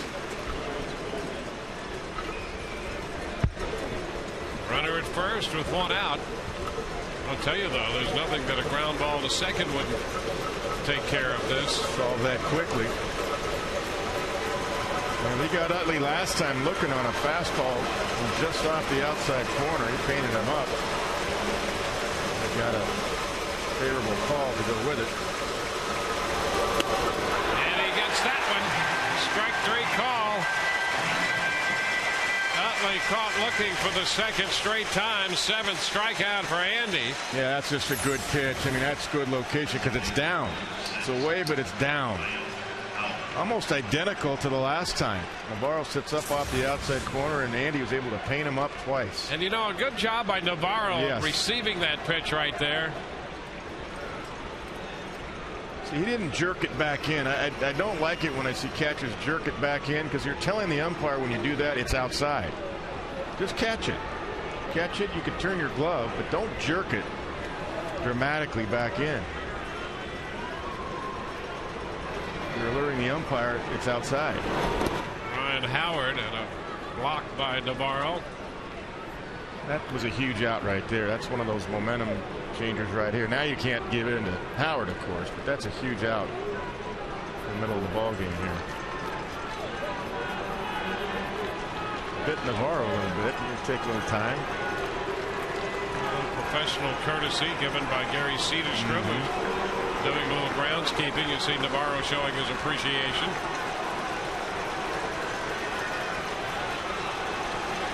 Saw Navarro point to his head. I think he's saying to Andy Sonenstein, be smart now. It's down. Listen, you got a good hitter on deck, but I think that's a good move. Not saying you pitch around Howard and put him on, but Jason Worth can hurt you too. But it is Ryan Howard. Guy that hits about 50 home runs a year. 2 balls, no strikes. Runner at first, 2 gone. A big cut and a foul ball. Now a little bit out in front. 2-1 now.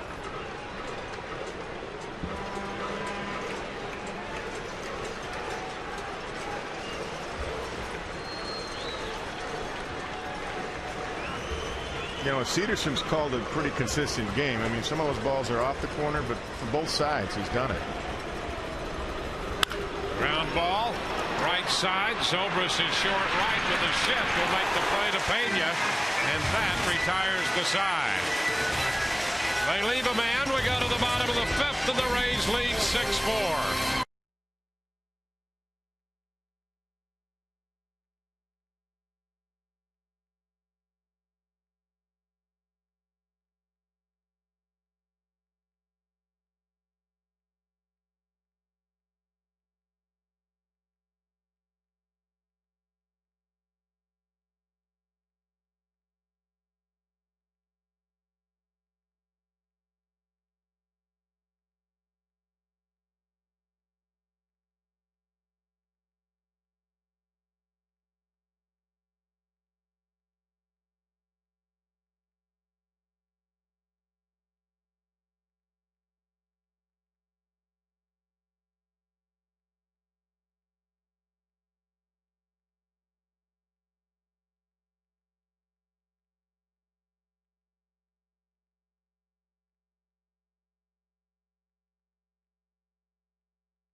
came right back, scored 3 in the bottom of the first, 2 on a home run by Ben Zobrist.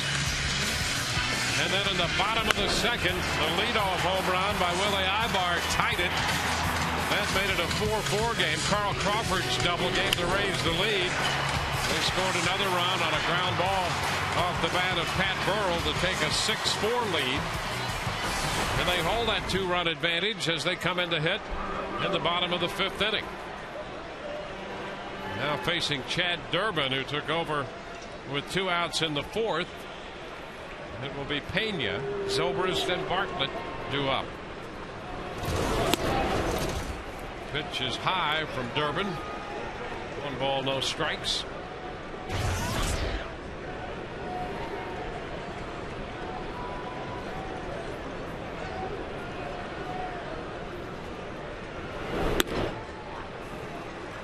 Two balls, no strikes.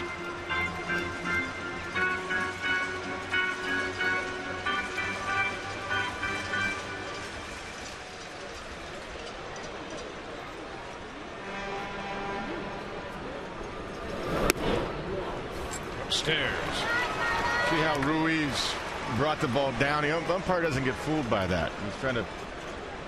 There's an art to framing it. Ruiz does a good job. So does Navarro. But when you jerk the ball down like that, the umpire knows it's a ball. And a strike around the knees. 3-1.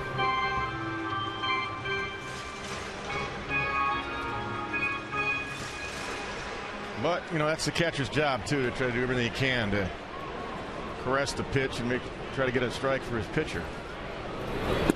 Big cut and a miss. 3-1 right there.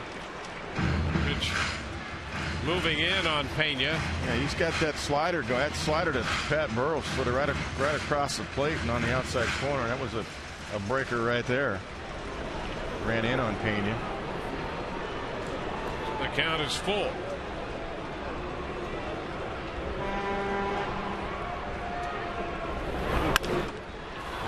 Foul on the left side, out of play.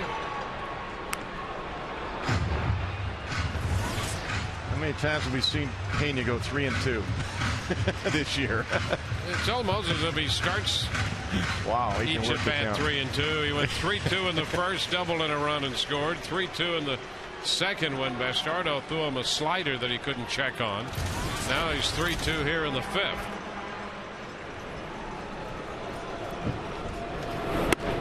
And he takes it for a strike, a fastball this time. He's called out on strikes for the first out. The Rays 10-game package has a nice ring to it. Buy 2 or more 10-packs.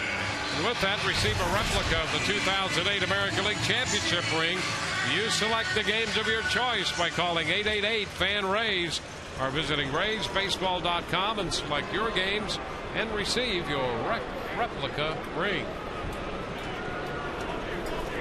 Ben Zobrist, 1 for 2.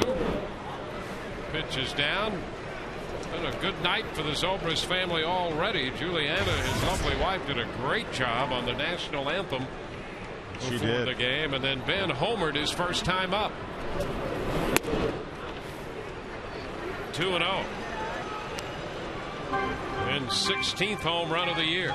Yeah, you know that 3-2 pitch to Carlos. I think he was thinking he's going to get a slider because that's the pitch that they tied him up on a couple pitches prior, and that's why he looked at the fastball for a third. He takes the pitch, and that's a strike. 2-1. Yeah, that's a good day, isn't it? Your wife sings a great national anthem, and I'll try to top her, but, you know, I'll match it. Home run. Get the team back in the game. High fly ball into right this time.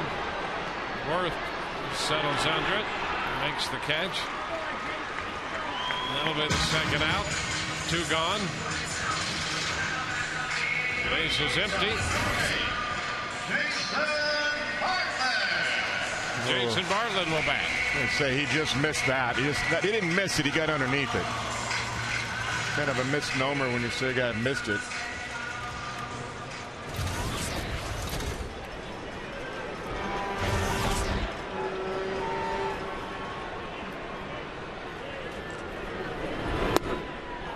Pitch is inside a bit to Jason. Bartlett popped to first in the first, and a fly ball to short left in the third, and Stairs came in to catch it. It's a roller foul. 1-1 the count.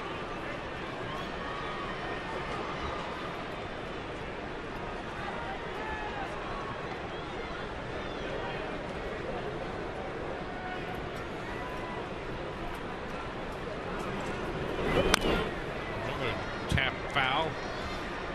1-2. Big curveball right there by Durbin. He's got the whole arsenal: slider, sinker, curve.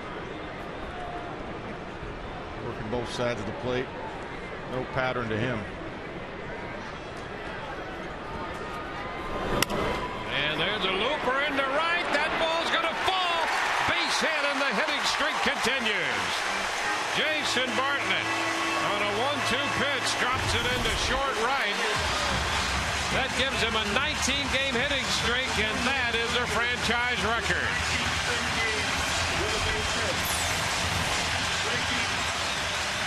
Yeah, he got a fastball inside corner, got inside it just enough to drop it into right field in front of Jason Worth and beyond Chase Utley.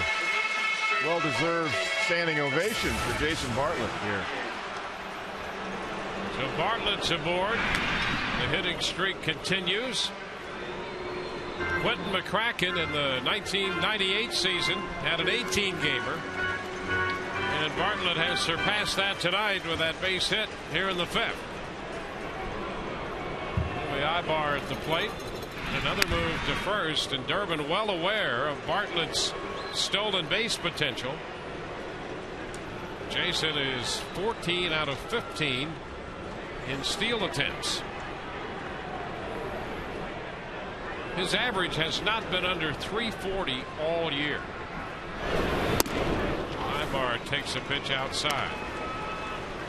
I think the thing that's most amazing to me is you can be out 19 games and pick up where you left off. You don't lose that. I mean, you normally lose that rhythm and timing. I don't care how much rehabbing you do or extra work and all that. It's not live big league pitching here in the middle of the season. Well, you know, he really, in many ways, sets the tone for this team. You know, he was the most valuable player on this club last year, and that was a point lost on just about everybody except those who saw him play. He's going. The pitch, a one-hopper that takes a big hop away from Utley. Bartlett will go to third. It's first and third as Ibar hit the ball sharply, and boy, what a hop it took. So the Rays have a two-out threat. Yeah, Utley was playing over in the hole on the right side. I didn't think at first he was going to get to. Look how deep Utley's playing. He's on the turf. And it might have hit the lip of the turf right there in the grass and hops over Utley's head.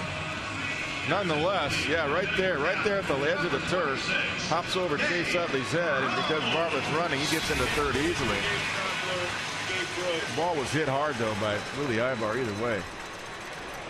But you're right about the tone being set by Bartlett, and you're right, on a national scale, people didn't understand why Jason Bartlett was the team MVP. Voted locally here. But boy, if you see him, you know why. Absolutely. So it's first and third, two gone, and Gabe Gross will pinch hit for Gabe Kapler. Gross takes it outside. So Kapler lifted, and he had a good night. Yes, he did. And a couple of nice plays in the outfield. Doubled and scored, walked, stole a base. And now it's Gross. Yeah, he did what he was supposed to do against the lefty, and now Gabe Gross takes over. It's the righty. Pitch away. 2-0. So the Rays have a two-out threat.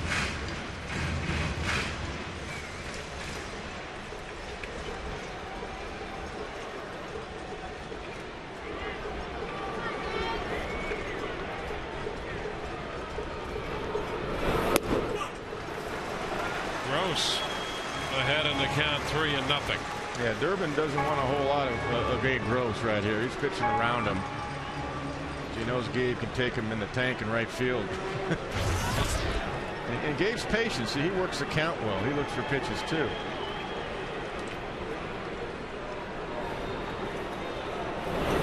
And there's ball 4, so Durbin stayed away, plenty away, and walks him to load the bases. They'll be loaded for DeHonor Navarro. And this is where DeHonor has to be selective. He's got the count. He's got the bases loaded. Sit on one pitch, one location. If you get it, take a swing at it. But if you don't chase Durbin's pitch, especially early. You see his numbers with the bases loaded for his career, and he's 1 for 2 lifetime against Chad Durbin.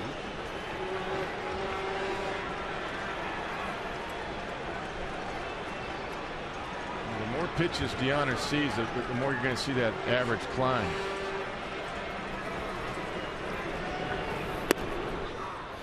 And a pitch down around the knees for a strike.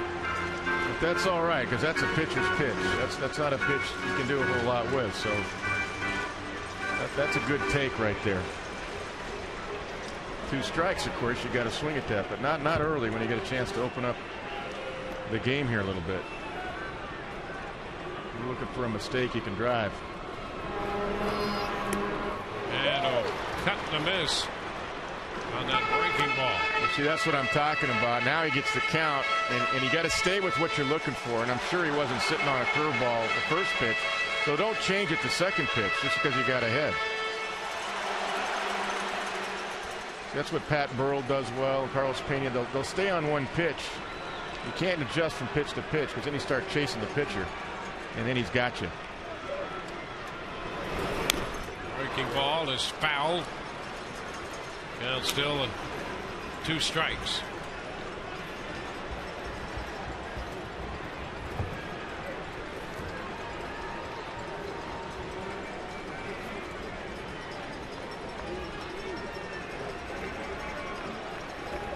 Bartlett third, Ibar second, Gross at first. Rays have loaded the bases with 2 outs, 2 strikes, the count to Navarro. And a swing and a miss. A fastball by Durbin. Strikes out Navi with the bases loaded. We're through 5. It's 6-4 Tampa Bay.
Kids 14 and under receive a Jane Shields bobblehead presented by Geico.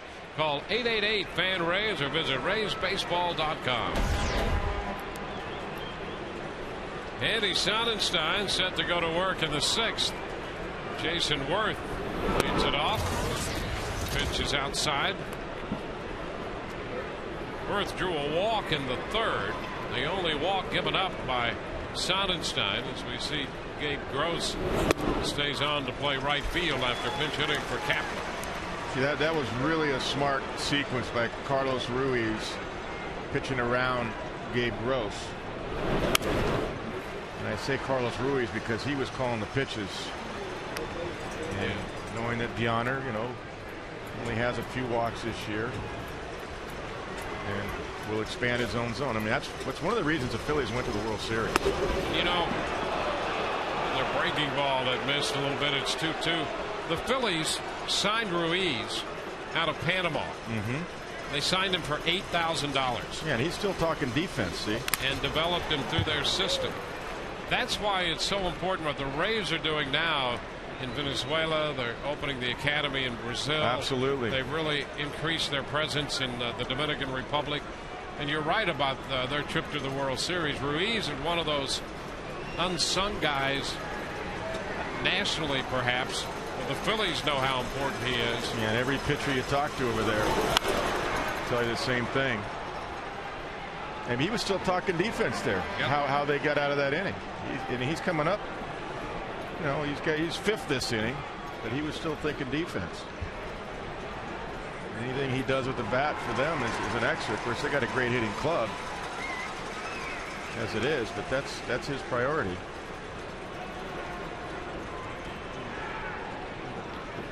Well, if you can develop a catcher like that, you've got to give the Phillies a lot of credit. He is an important part of their team. 2-2 the count now on Worth. Ground ball second base, and Zobrist is there. One away. That's a nice pitch by Andy right there because it's down. Stayed down the whole sequence.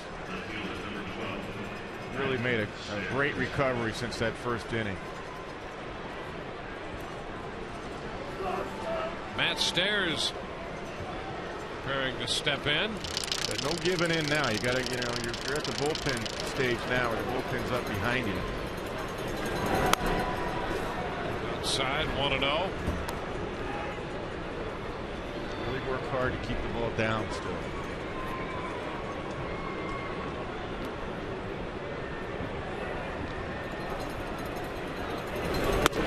Cut and a miss. 1-1. We know what Matty was trying to do.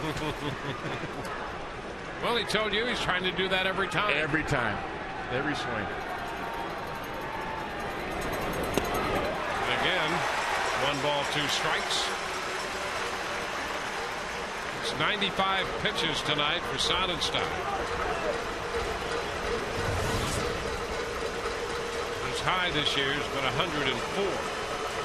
Good ratio, 63 strikes over 95. Oh, he just missed there. Very close. And it's a 2-2 count. Yeah, he didn't get no help right here. That was a good pitch, but it was a little bit out. Now it's a full count. Trying to come back with a slider, and I guess it hit him. Yeah, I thought it Stairs did. hit by that pitch. Yeah. So he'll go to first. Hit by a slider.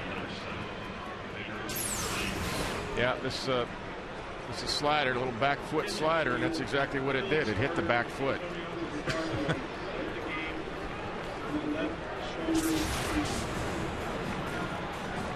Well, Joe Madden comes out. It's going to be it for Andy Sonenstein. Back in a moment.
Twitter trivia contest, as Kelly from Parrish was the first one to walk up to me here at Tropicana Field and tell us that Carl Crawford was the first Ray to hit a home run in last year's World Series. So Kelly won an autographed baseball courtesy of Carl Crawford and Fox Sports Florida and Sun Sports. Guys, our Name That Ray Twitter trivia contest is over for this series, but you never know when it might return. Back to you. All right, thank you very much. Carl Crawford, autographed baseball. Todd Callis, Mr. Twitter, if there ever was one. He'll break it down for us anytime you ask. Grant Balfour takes over with a runner at first and one out. He faces Pedro Feliz, throws him a fastball. 1 ball, no strikes. So Grant in here in relief of Sonenstein. Grant, 31 games already this year with a 3-1 record. League average against was low, 238. The chopper to short, charged by Bartlett. He bobbles it, tries to get rid of it to second. Now it's going to roll into short right, and Stairs will go to third. And Felice is aboard. It'll be first and third. Well, they got the chopper to short.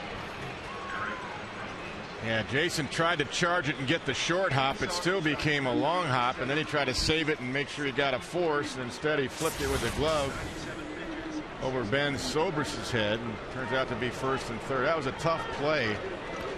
His only chance really was to charge it. That's what you're supposed to do. You don't want to lay back on that as it gets topspin. But he just couldn't get there quick enough, so it became the short hop. It still was an in-between hop. So it turns into a first and third 1-out situation. Eric Bartlett takes the pitch upstairs. 1-0. They're going to give Felice a base hit, an infield hit, and an error charge to Bartlett, allowing the runner to advance to third. It'll be the 5th error of the year charged to Bartlett. It's popped up foul and will be out of play. Well, you kind of know what Jason was thinking. If he charges it, he can make a great play and still turn 2. Because Felice isn't a burner. That's, I think, what Jason's initial action was. And then he's saying, well, at least I'll get 1 out because I'll short hop it. And then it still was an in-between hop. And then he just got to eat it.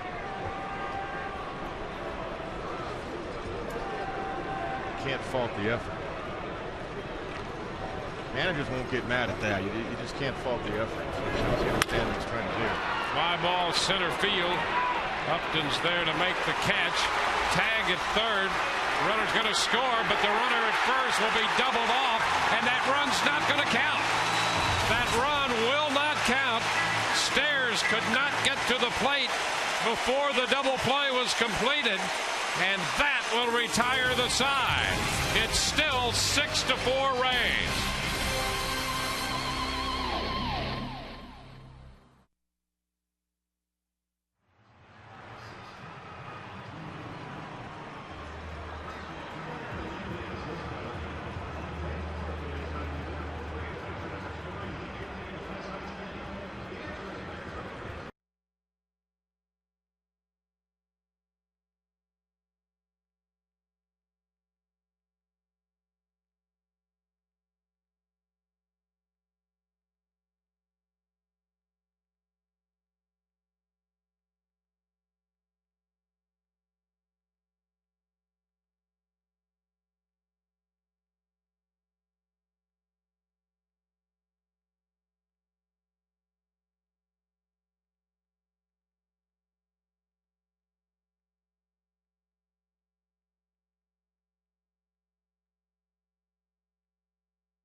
Not count. Yeah, Matt Stairs is tagging, but he's cruising.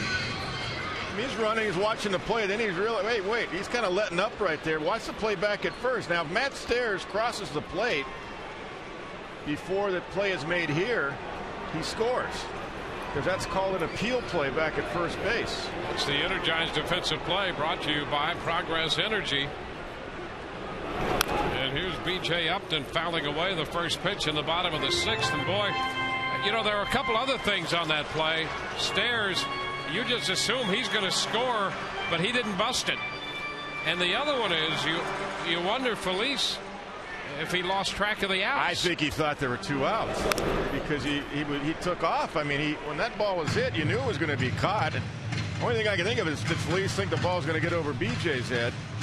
But I just don't think so. I think, you know, to go all the way to second base and then have to scramble back like that, there's no business doing that. You go halfway, you make sure Stairs scores, and if it's over BJ's head, then you get around the bases. Ground ball down to third. Felice with a pickup, and the throw to first is in time to retire BJ. So what should have been another run for the Phillies turns out to be no run, and the Rays still hold a 2-run lead. Yeah, I mean, the Phillies got a break with the Phillies infield hit and an error.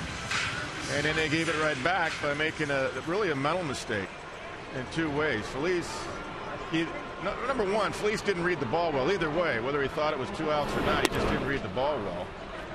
And number 2, Matt Stairs went halfway pretty hard, and then he kind of just jogged in. Then he was watching the play, and you got to realize that if you go hard and cross the plate before the appeal's made back at first, it's a run.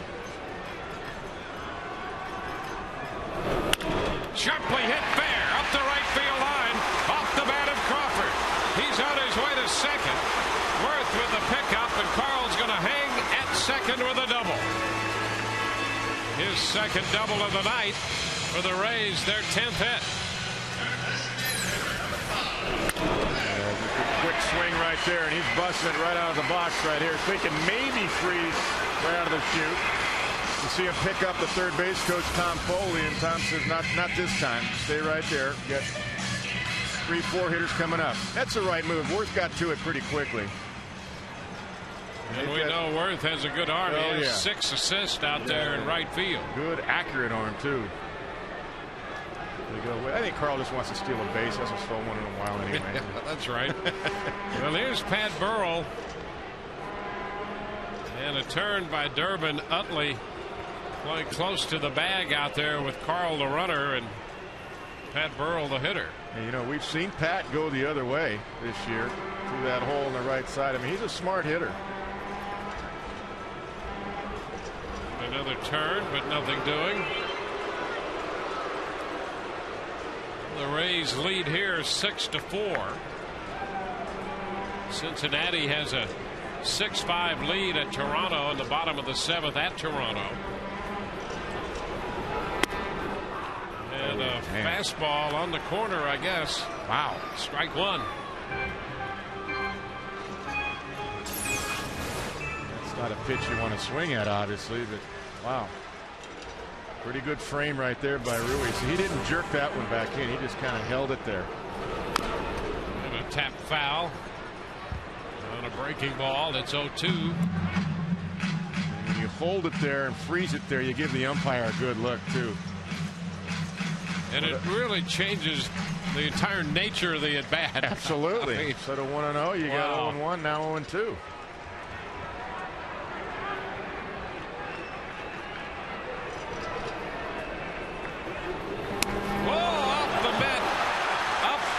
To the backstop, and over to third goes Crawford.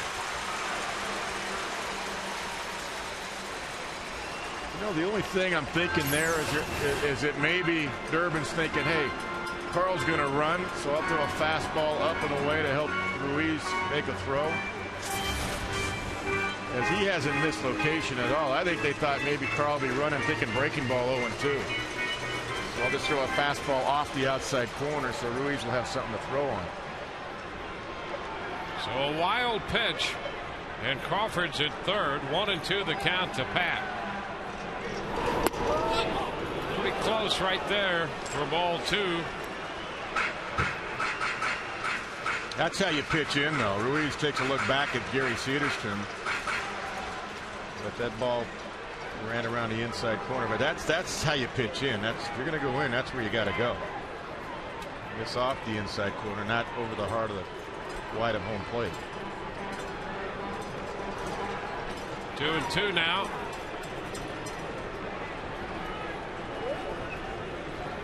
Infield in.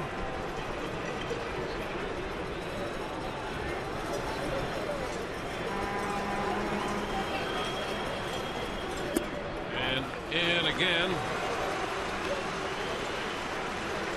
3 balls, 2 strikes.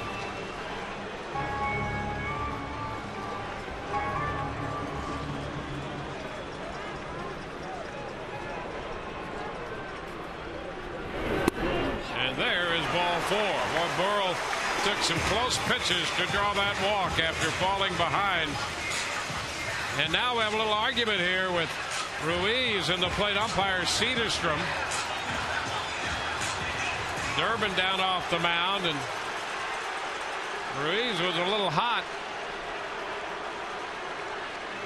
Charlie Manuel out. He's not going to talk about balls and strikes there. Yeah, you can't. The manager will get kicked out. Can't argue balls and strikes. You can, but you'll get kicked out. Utley got in there in a hurry too. Yeah, let's take a look at this one. Well, that's kind of the similar pitch. Now, see Ruiz brings it up just a hair, not by much though. Ruiz is saying, well, that's the same pitch we got Burrell on last time. He's got a decent argument. Might have been a little low because he did bring it up just a hair. Yeah, and Carlos, there's a little nudging going on right there. As Gary Cederstrom went out in front of the plate and Ruiz. And Utley came in from second base. Yes, he did. Try to save Ruiz right there. You know, the one thing I said earlier, Gary Cederstrom has had the same zone for both sides. Now, there's been some close ones that Utley, the one he struck out twice looking, the one in the 3rd inning was a little bit out according to our cameras, and you got to obviously you believe that. It's the overhead shot. It's a wonderful shot. That's where you get the true shot. But you got 2 catchers working it tonight for their pitchers, Navarro and Ruiz, and Ruiz got pretty passionate right there. Now 1st and 3rd, 1 out. Here's Carlos Pena.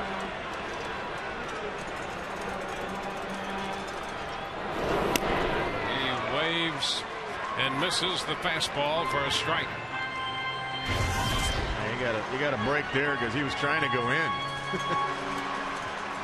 If you saw Ruiz, you said he got mad at Durbin. He said, "Get the ball in." When I set up in, that ball was away. You know what Carlos can do with the ball out over the plate. We've seen that plenty times, 22 times. It's in off the plate. 1-1.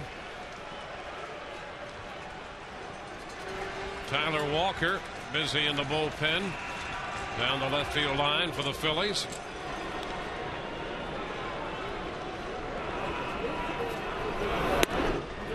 Off the plate wide. It's 2-1.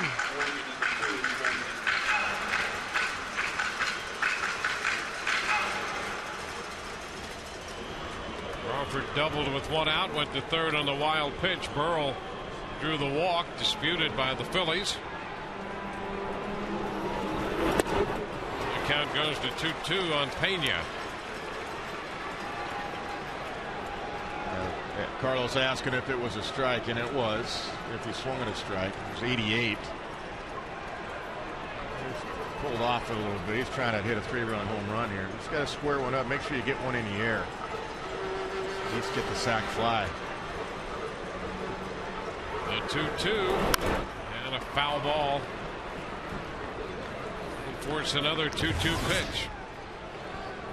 And just about anything into the outfield you figure should score Crawford from 3rd.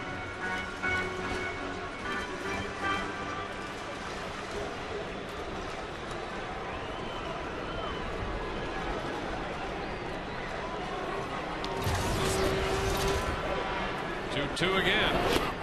And it's low. So he went 3-2 to Burrell and walked him on that close pitch. Now Pena has gone out to 3 balls and 2 strikes. For the 4th time tonight. Carlos has gone 3-2. Shorter, more compact swings necessity here. That's a big run out there at third base in this game with this Phillies offense. 3-2 and a pop fly, not overly deep to left, and Stairs is there. He's going to make the catch, and this time the Rays will not try to score on a pop fly to short and left. They lost the base runner from third last night in that situation in the 8th inning when Upton was thrown out of the play. So Ben Zobrist will be up there. That's Ben's young son Zion and his wife Juliana sang the national anthem, and it was a great moment for the Zobrist family. Smiles all around, and then there's the icing on the cake, the home run by Ben in the 1st inning. He's up now with men at 1st and 3rd and 2 outs in the 6th. A toss over. Burrell is back in.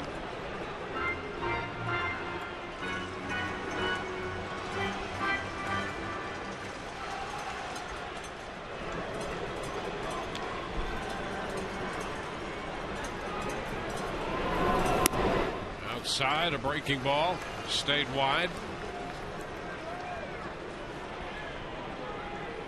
Zobrist with a couple at bats lifetime against Durbin.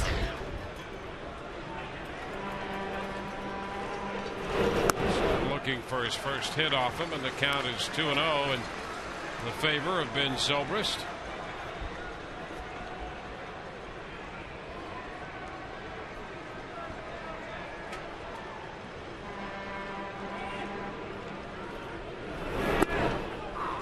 Strike around the knees.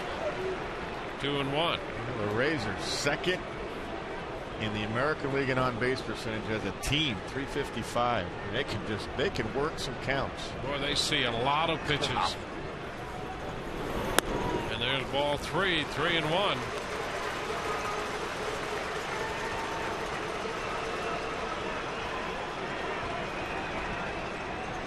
Durbin took over in the 4th. 3-1, and Zobrist walks. So the bases are loaded. Well, the Rays loaded the bases with 2 outs in the 5th and left them that way. They're loaded with 2 outs in the 6th. Jason Bartlett will be the hitter. Charlie Manuel, the Phillies manager, is going to go to his bullpen again. So that will be it for Chad Durbin, and we'll be back with the new Phillies pitcher in a moment.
With the bases loaded, baseball's biggest stars go head-to-head for one spectacular night in the summer's biggest event.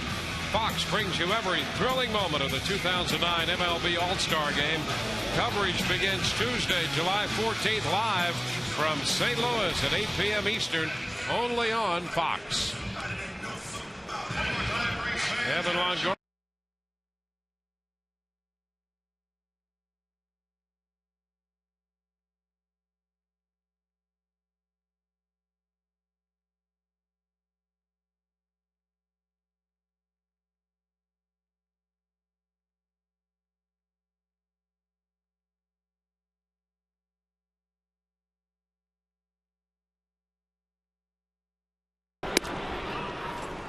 Pitch is a strike on the outer part of the.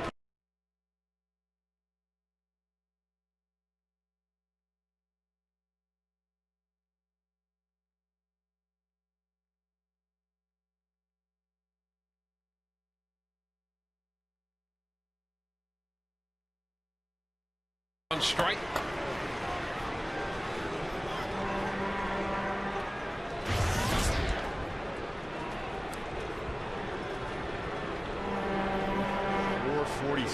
Runners in scoring position for Jason. And a one-hop base hit into left. Crawford scores. The bases will remain loaded. Sharply hit. Bartlett drives in the run with his second hit of the night. That makes it 7-4. That's a quick swing right there. Short, compact swing. Fastball was down. They were trying to go in a little bit more. But Jason was able to get through it and shoot it crisply past Bartlett at shortstop.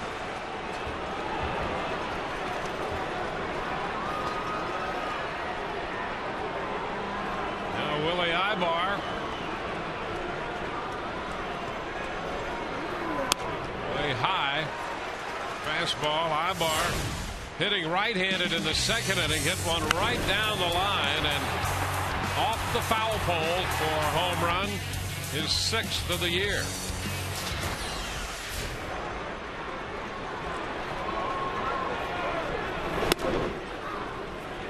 One and one the count. And the Rays add a run. They have 7 runs, 11 hits.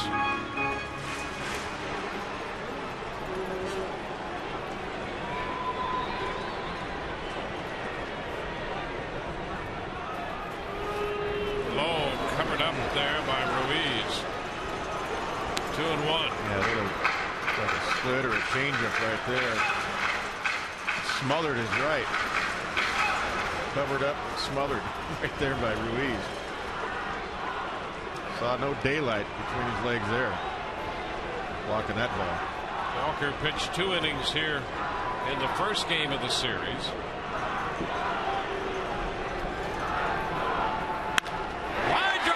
Hit into center field. Burrows scores. Here comes Zobrist in to score. Over to third base goes Bartlett. Ibar runs into an out at second. But the Rays plate 2 more runs. They scored 3 in the inning. And the Rays have now built a 9-4 lead.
And the Rays welcome Hanley Ramirez and the Marlins to the Trop. The Checkers Citrus Series begins tomorrow at 7 in high definition on Fox Sports Florida.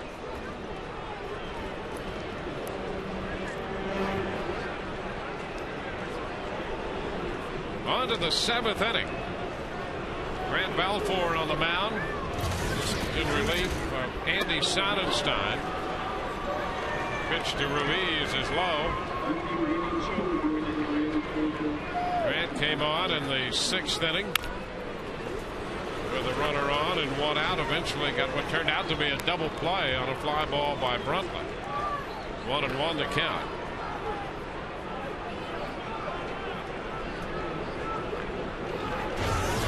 Ruiz 0 for 2 tonight, followed by Victorino and Dobbs.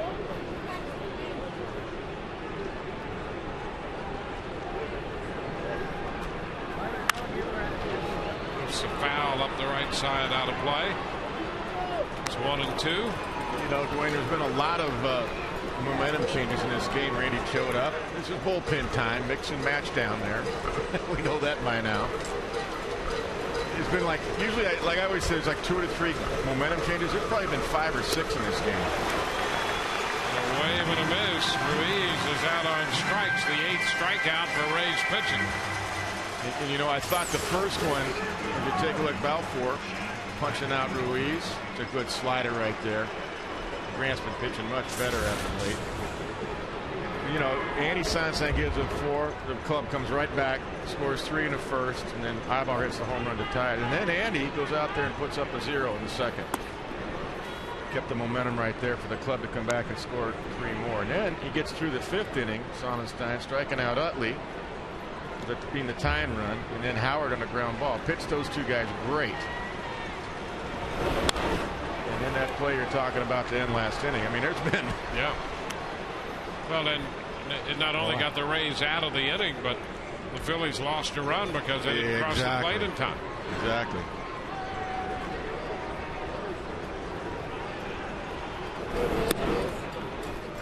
Ball too low, 2-1. Last night's telecast went all the way to Australia.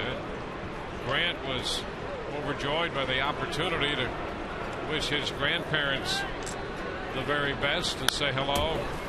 Ken and Joy Holden, his maternal grandparents, and his grandfather Ken battling a serious illness, and Grant had an opportunity to address them directly. Yeah, that was very nice. And the word is that his grandfather Ken really has had a great day since then. Even better now is a strikeout of Victorino. 2 strikeouts in the inning. It's 9 on the night for Rays pitching. So we are happy to hear that Grant brought some joy to his grandfather Ken and to his grandmother Joy. Absolutely. Support, family support means a lot. You know, Grant's several thousand miles away from home, and we're hearing him last night saying how much he loved him, and we'll see you soon. And now he's struck out the first 2 guys here in the 7th, pitching well. Rick Dobbs, first pitch is a strike. Well, that's big. He's getting that breaking ball over now, and that's the equalizer for him, because now you can't just sit on the 94, 95 fastball.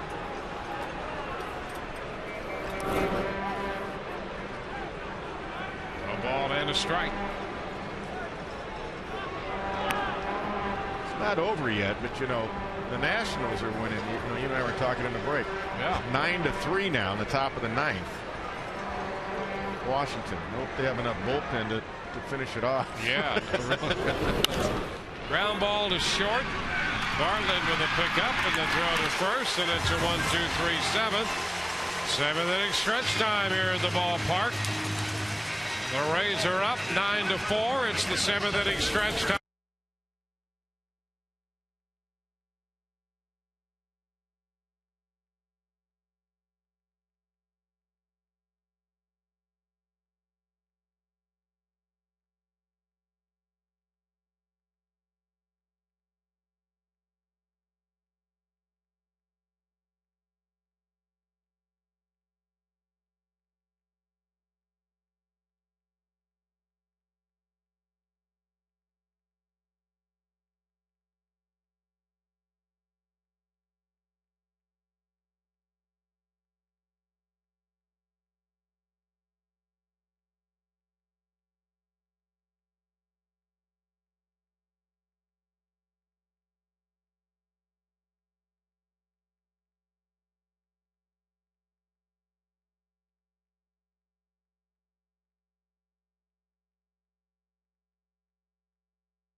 AT&T, the nation's fastest 3G network. AT&T, your world delivered.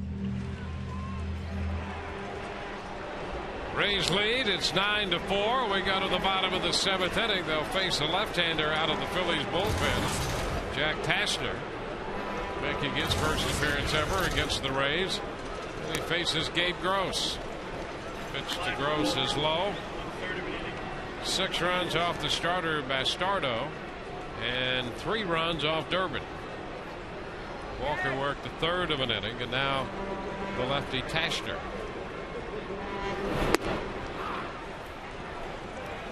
1-1.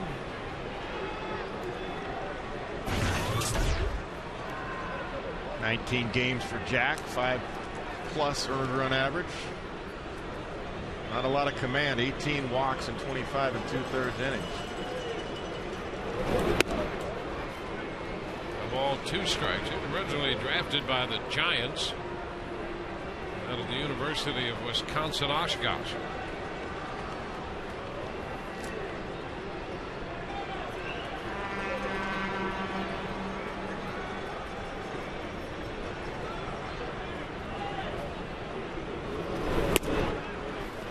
Down 2-2.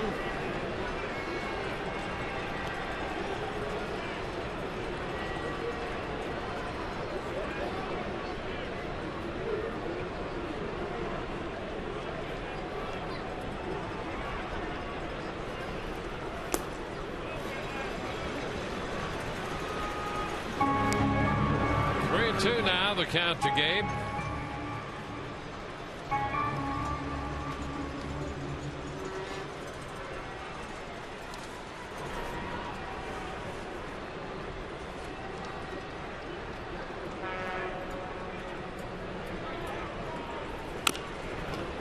His foot.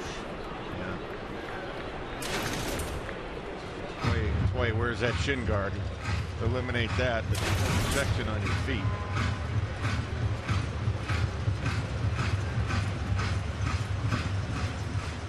The instep, yes, not the toes.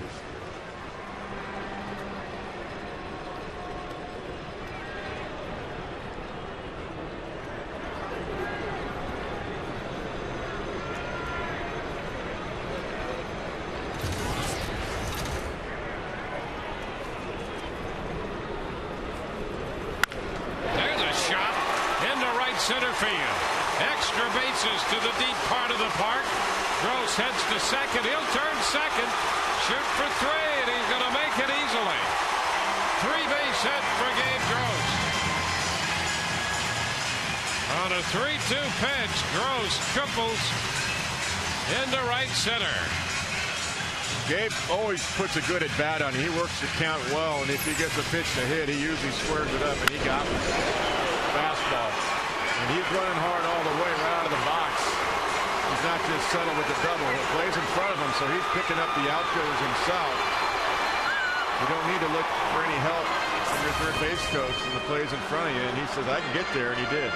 Well, that's his first triple of the year. He doesn't get a lot of them, but boy, that one turned out to be no contest. Good at bat. We've seen him have good at bats against lefties. He can hit lefties. Stays in there well. You know, he's been platooned a lot of his career, and so it's really a personal challenge for him. Yeah, it is. To have good at bats against left-handed pitchers. Here's Navarro. Takes it too high.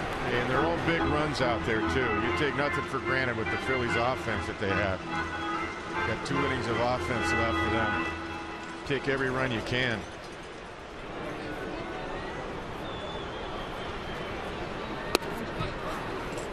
Strike called. It's 1-1. Well, the Nationals finished off the Red Sox, so that's good news. Terry Francona ran out of players. Ramon Ramirez made the last out. How about that? The reliever, yeah. 2-1.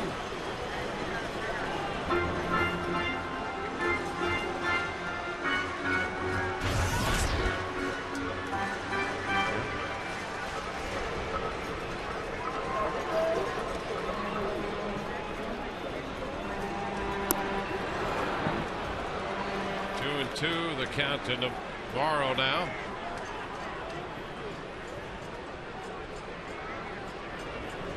Might see that one again.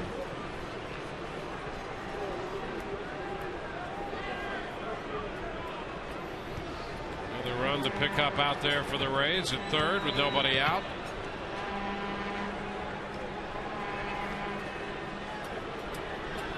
Navarro shoots it just foul. Back at third and outside the left field line. Yeah, that wasn't a real smart pitch. Because I'm calling that slider again if I'm Ruiz.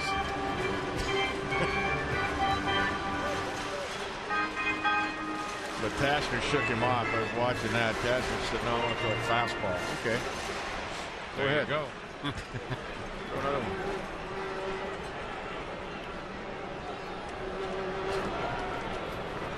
Rays with 9 runs, 13 hits tonight. Fastball again. And Navarro hits it high and deep and foul. Just missed a double and just missed a home run. Okay. Call another fastball. Well, you can throw that pitch if you want to. Go ahead.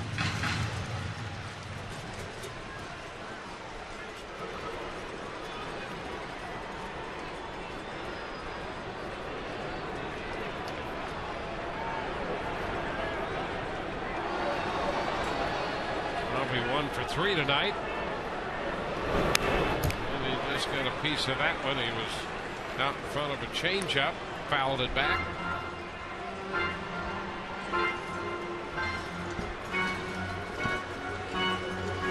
He made him really look bad on the breaking ball. And he hasn't come back to it yet. No, and this would be the 4th pitch.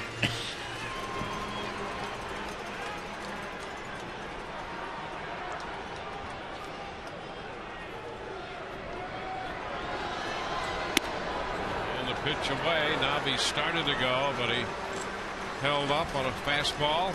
Now a full count. Now he'll probably throw it. He likes to throw it, 3 and 2, I guess. Slider to dirt. There it is. Yeah, that's what they're waiting for. 3-2, and he got him. Well, he finally went back to the slider and struck him out. I mean, that's just bad calling right there. You wasted 4 pitches. Double up on it, you don't have to waste 4 pitches.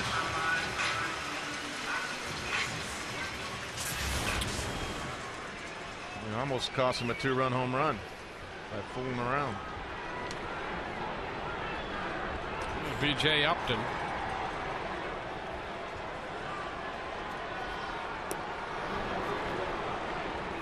Slider, and that's a strike. Every spot in the Rays order has been on base. Upton walked in the first. He's 0 for 3 officially.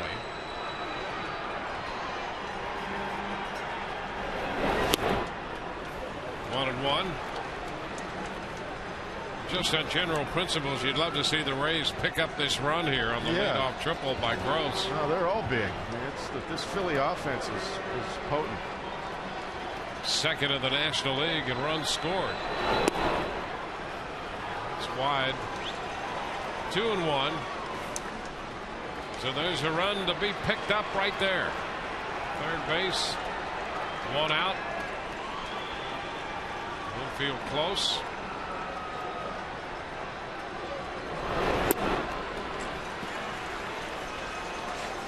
3-1.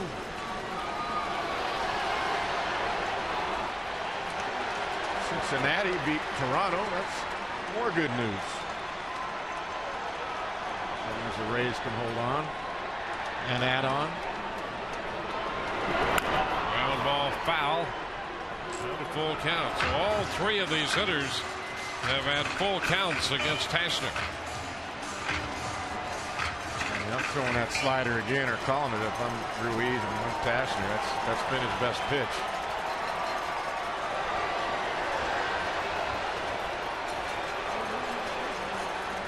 Three balls, 2 strikes. Gross at third, 1 away. He had Tasker shake to the fastball. And it's down and in for ball 4. Upton walks for the 2nd time tonight. You saw Ruiz shaking his head. What he was doing was make Cashner go around the sequence and shake to a fastball. Because what he was making, trying to make BJ do is he's not calling a sign. He's watching BJ. Watching BJ see if he's peeking. So he's shaking his head. What he's doing, he wants to see that pitcher down here. Yeah, he's shaking his head. So he's trying to make BJ think, well, I'm not throwing a fastball. I'm going to throw a slider. And he throws a fastball. It's a little gamesmanship, game within the game right there. There's a whole lot of shaking going on. Oh, yeah. First and third with one out. Shake yourself is right. He's still shaking. Carl Crawford.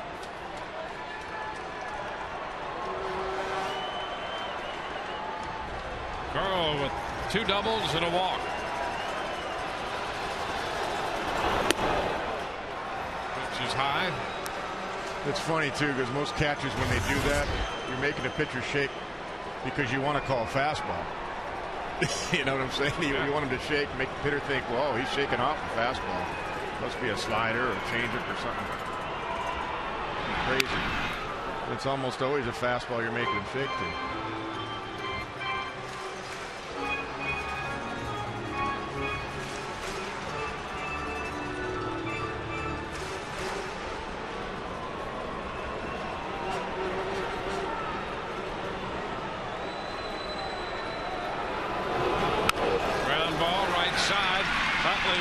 Second out there, throw to first, not in time for the double play, and the run scores.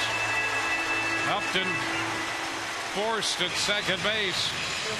Crawford reaches on a fielder's choice, picks up a run batted in, and the Rays make it a 10-4 ball game. Yeah, you take that RBI, Carl, right there with your speed. You created that. His second run batted into the night. There's Pat Burrell and a move to first on Crawford, who's back in. That's the hard way to turn it too. The second base to shortstop, the 4-6 to 3, especially with Carl Crawford. His speed coming out of the box on the left side.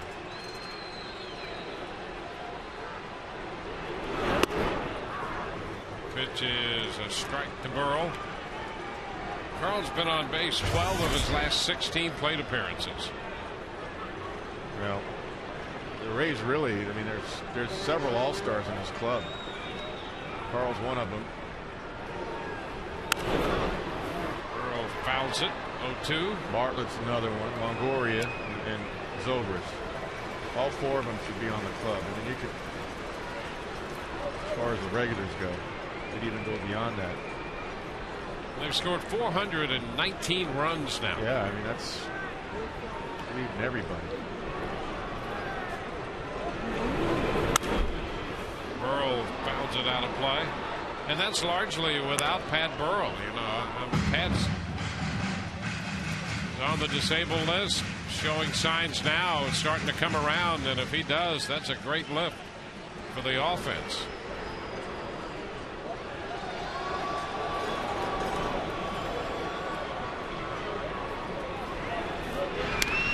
Back in at first.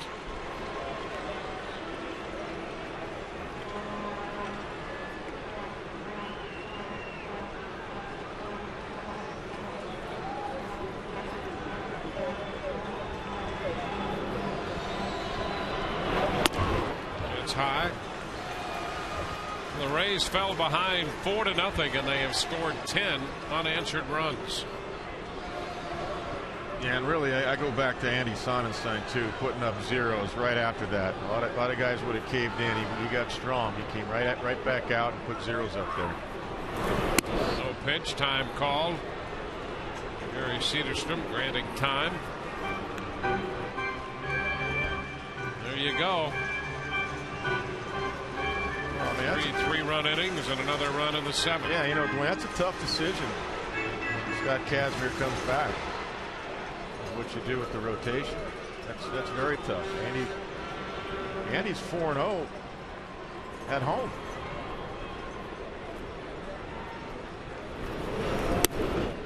Burrell takes another pitch down. It's 2-2. Could be 5-0. Scott Kazmir. Zelig at Durham was impressive. They liked what they saw on the side.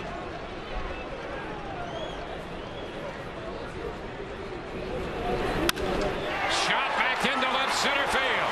Well hit. That's going to one-hop the fence.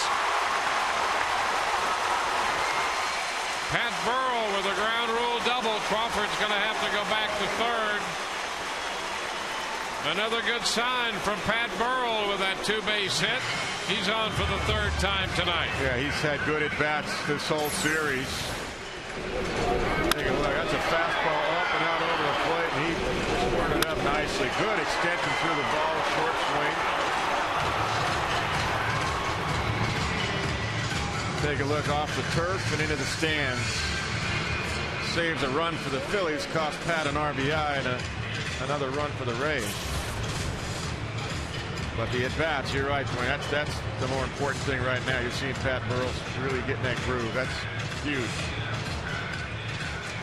Well, Joe Madden is out here asking the umpires to have a little conference on that call out there.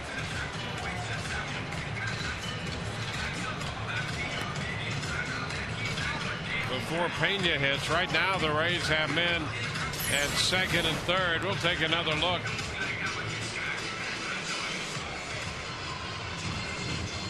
At the top of the fence and right into the seats. She was right there minding her own business in her Rays gear and twittering now. She's probably Twittering Todd. I yeah, think. exactly.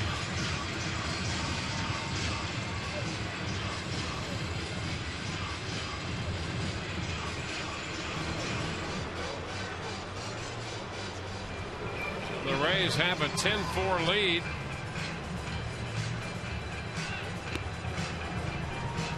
Trying to guess what Joe Madden's saying. You know, it's not a play where Carl Crawford has scored. Yes, that's only when there's a fan interference down the line. A ball hit down the line, runners at first. Well, Joe really hadn't had a chance to spend much time with his umpiring crew, and here in the bottom of the seventh, just wanted to make sure that they could renew old acquaintances. Yeah, I think that's what it is. Now they're going in to review it.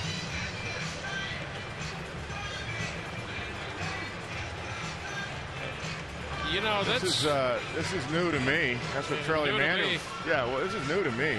And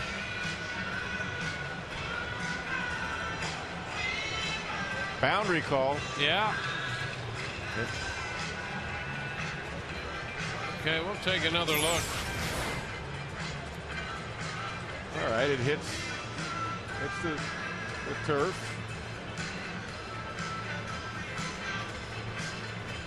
Yeah, Matt Stairs raises his hand immediately. That's what you're supposed to do as an outfielder. I'm guessing that Joe's asking, did the fans reach over the fence? But they didn't. And that's where the boundary issue would come in. If they reached over, the ball would have been in play.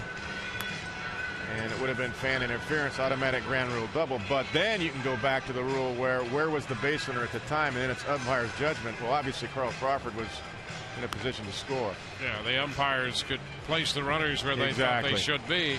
Now, we've seen that on balls down the line where a fan will reach over on a ground ball over first, and runner at first base, and the fan reaches over and grabs the ball, becomes a ground rule double. But the umpires have the right to say, well, that particular runner would have scored had the fan not interfered. So we'll give them, even though it's a ground rule double, normally runners would be at second and third. They say no, the run scores. But in this case, the fan didn't interfere.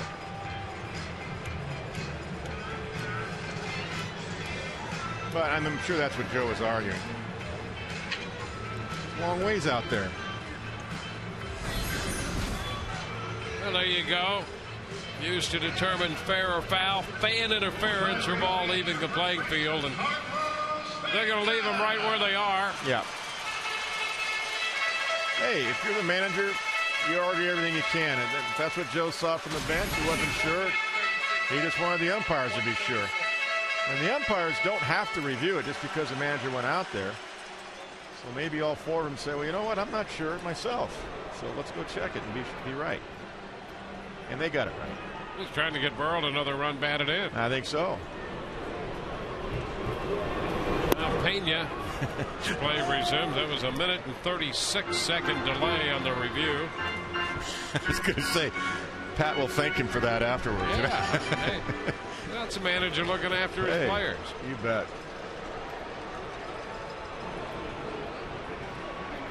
Carlos doubled in a run back in the first.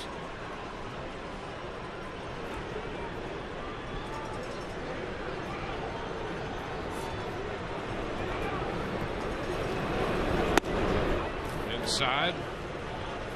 1-1. You know, the young girl out there, she had no idea. I didn't do anything. They're reviewing it because of me. I was just sitting down. It fell in my lap here. There she is. How great is that, huh? There they are. Get a little airtime. Like sisters right there. Foul by Pena. 1-2. Castner's the 4th pitcher of the night for the Phillies. Bastardo gave up 6, Durbin 3. Castner now a run here in the 7th.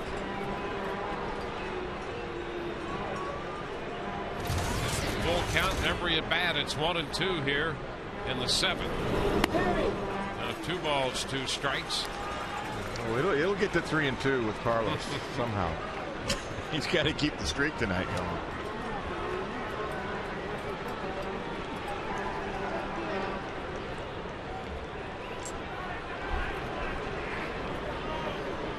Gross opened the inning with a triple. He has scored. 2-2. And a pop-up left side. Police after it. Now Bartlett going over there to make the play and the catch to retire the side. Rays add a run. We're through 7. 10-4.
(10-4) Rays as we head to the 8th inning. You see the Rays bullpen, and there could be a new addition to the Rays bullpen beginning as soon as this weekend. Originally, they thought Chad Bradford was going to pitch Saturday at Durham, but guys, he might be ready to go as early as the Marlins series. So in addition to Scott Kazmir, you see what Bradford's done his last couple of outings. Last night he pitched an inning of shutout baseball, no hits, and got the win for the Durham Bulls. So he could be back this weekend. You know Scott Kazmir's not far away. Joe Madden initially thought, hey, maybe go into 8 relievers, but now with Evan Longoria's hamstring, he's not sure if he can afford that extra bench guy without having that extra bench guy behind him. So a lot of moving parts right now. We'll find out by the weekend what happens.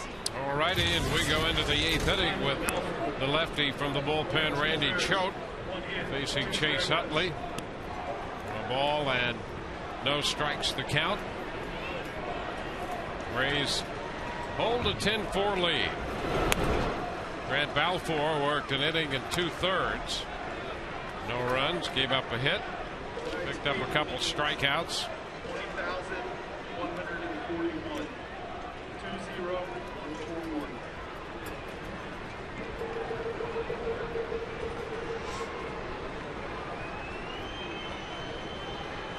2-0 pitch, ground ball. Bartlett at the second base spot takes care of that. So out of the shift, Huntley is retired, and it's time for the Stay in the Game hold of the day, brought to you by Just for Men Hair Color. Balfour with 9 holds, leading the bullpen. Wheeler has 8. Schaus on the DL with 6, followed by Joe Nelson 5 and J.P. Howell 4. Middle relievers keep their teams in the game. You too can stay in the game with Just for Men Hair Color. David Steele, the voice of the Orlando Magic, there with Ned Tate. Hey, they're in the expensive seats. Yeah, they're enjoying this one too. Ryan Howard takes the pitch down. 1 ball, no strikes.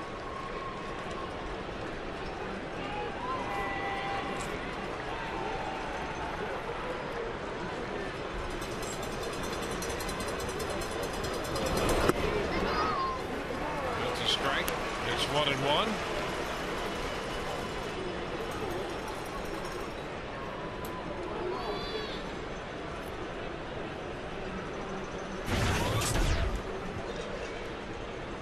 Numbers for Randy Choate. He's done a nice job. 1.74 earned run average. Opponent's only hitting $1.50 off him. Choate worked the final inning in last night's game, won by the Rays 7-1.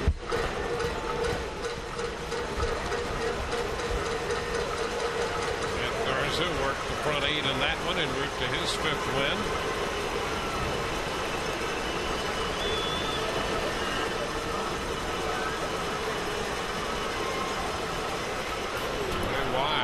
Slipped away from him. The count goes to 2-2. My bad, Randy said.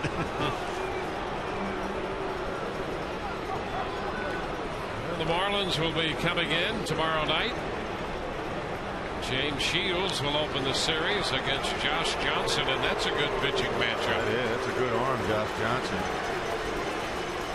Good matchup. Shields.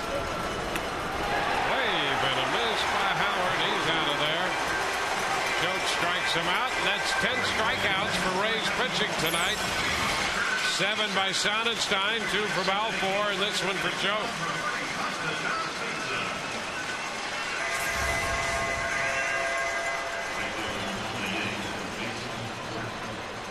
Light it up.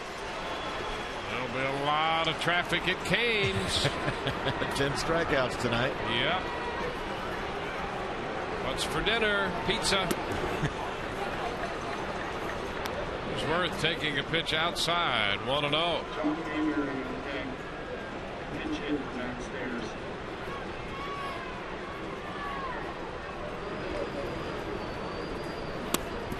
It's down and in.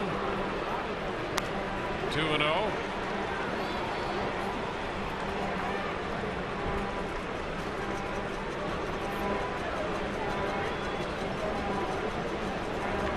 The only team not cooperating tonight are the Yankees so far. They're up 10-6. Yeah, what's that about?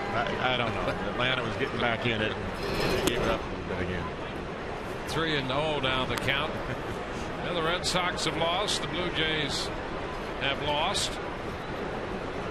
The Rays have built this 10-4 lead. That's a strike. 3-1.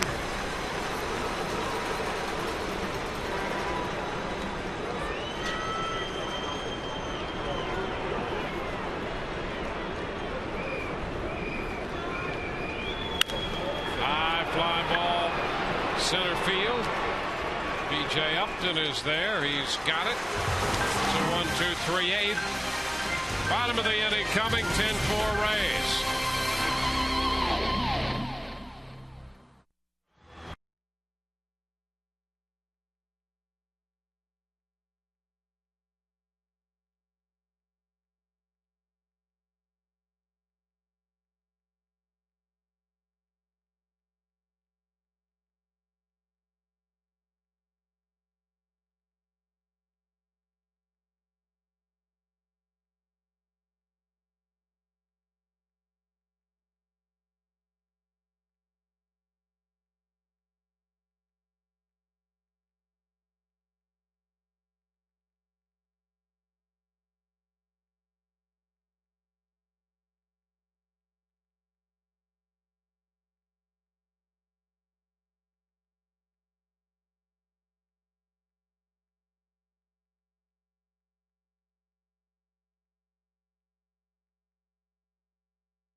SouthFlorida.com for more information.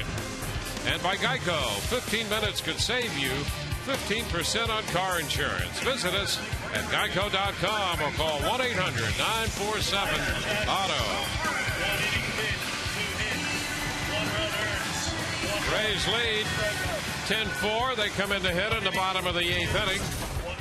Ben Zobrist facing Ryan Madsen. Pitch is lined into left, a base hit. John Mayberry, who just entered the game, picks it up and returns it. Second hit of the night for Zobrist. He's on for the third time.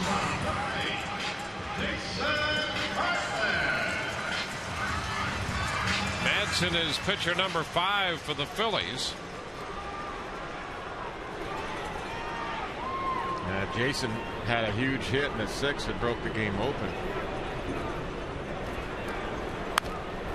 Foul back, strike 1. He's 2 for 4 tonight and has extended his hitting streak to 19, establishing a club record. Yeah, that was a big 2-out base hit, and then Ibar continued it with the real other 2-run single in the 6th. Those were a couple of huge at bats. 2 strikes the count.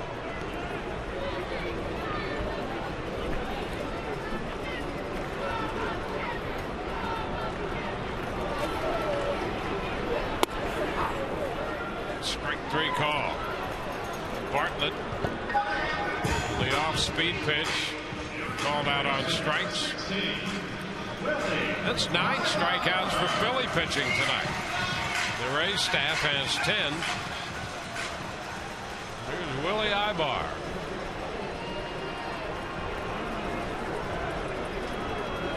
Ibar with the good night.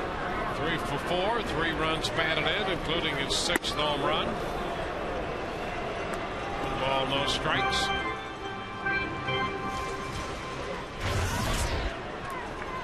Yeah, that's a big night, up to 284 with the batting average now also. 2-0. He's at 15 points tonight. Not bad when you can rest Evan Longoria with the tweak in his hamstring and have your backup guy at third have 3 hits and a home run. 2-1. Well, what a job he turned in last August. For a month with Longoria out, Ibar was rock solid. Straightens him up, and the count is 3-1.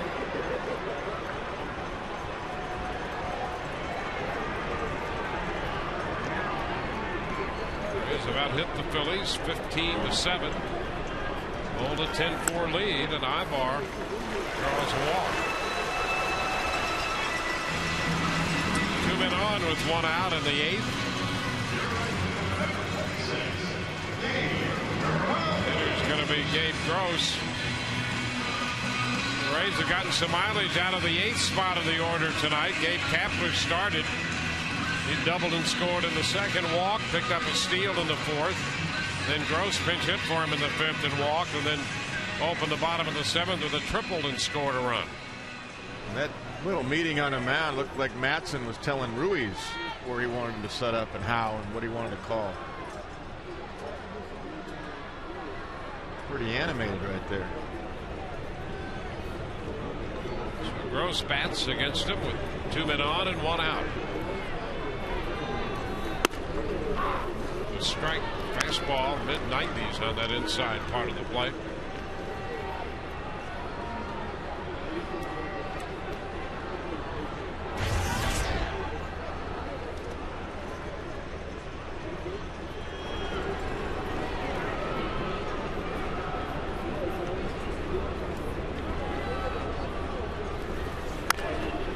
Bouncer foul, 0-2. Madsen's first appearance since the 20th. He worked against Baltimore.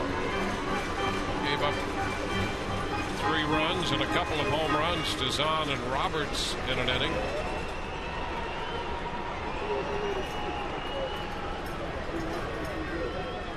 I think that's why he was probably so animated with Ruiz. He doesn't want to give up any more earnings on his ERA there. Popped up. A foul. Out of play. Count still 2 strikes. They just got Bartlett back tonight, activated him. Last year, Madsen was so good getting the ball to Bartlett, pitching in the 8th inning for the Phillies.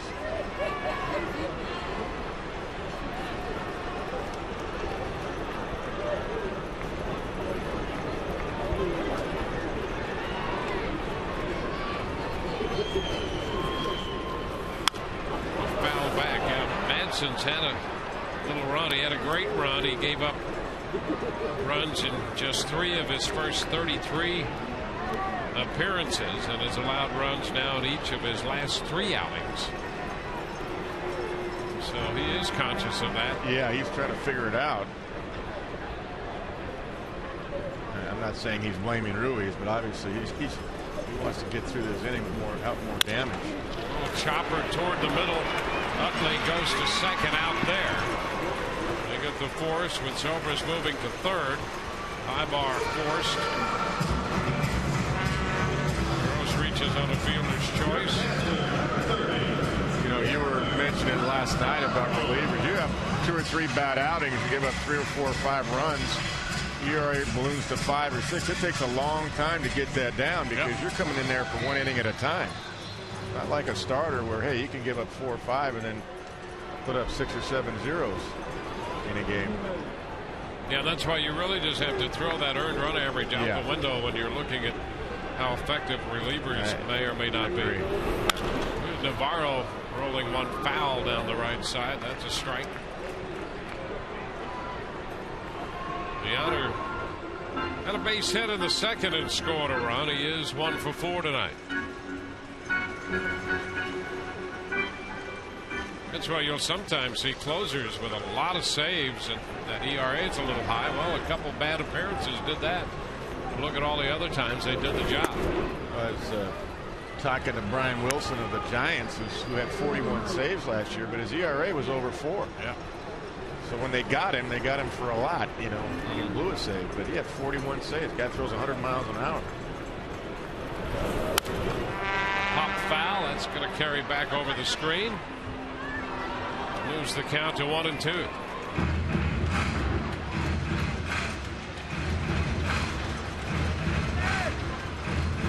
Zobrist singled to start the inning. He's at third. Bartlett was called out on strikes. Ibar walked. He was forced at second by Gross. First and third. The 1-2 to Navarro, and he pops it up. Foul ball right side. Dobbs hustling after it. The catcher Ruiz is over there, and boy, he covers a lot of ground and makes the catch to retire the side. Rays lead 2, do not score. They lead.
Top of the ninth, 10-4 Rays, and here's the Home Depot doing more on defense. The big play of the game by B.J. Upton. Line drive to center field. Matt Stairs trying to make the score 6-5. He tags up. There's one out. There's the catch. There's two outs. Look at this strike to first baseman Carlos Pena before Phillies can get back. There's the out. There's Matt Stairs. He has not crossed the plate. Double play, no run scored. Big game, right? Big play right there. That's the Home Depot doing more on defense. Well, we go to the ninth inning with the Rays up 10-4. Dan Wheeler will take over. Sonenstein, Balfour, Choate, and now Wheeler. And look at these numbers. That ERA is coming down. That's what we're talking about right there. Down to 4.24. 19 strikeouts, only 6 walks. Excellent strikeout to walk ratio. John Mayberry, the leadoff hitter here in the ninth, takes a strike. He's hitting in the spot originally occupied by Stairs. We're seeing a lot of those Rays bullpen numbers come down. They are.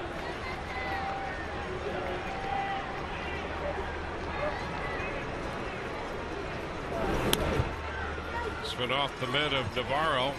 You know, as a group now, this team ERA coming into tonight, 3.39.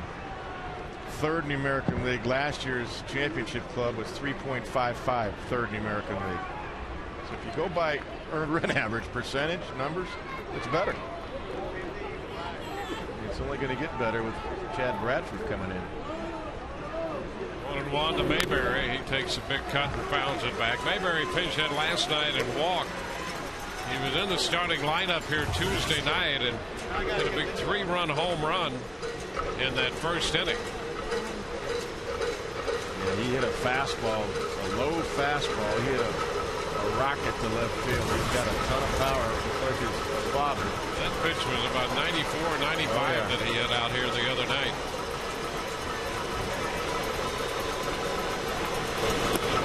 And it's down. Breaking ball. He's not as wide or thick as his dad was, is he? No. No.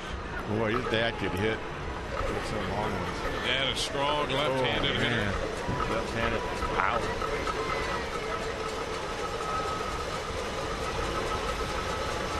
Two. Ground ball toward third. That's going to skip through and into left for a base hit. So Mayberry picks up a single.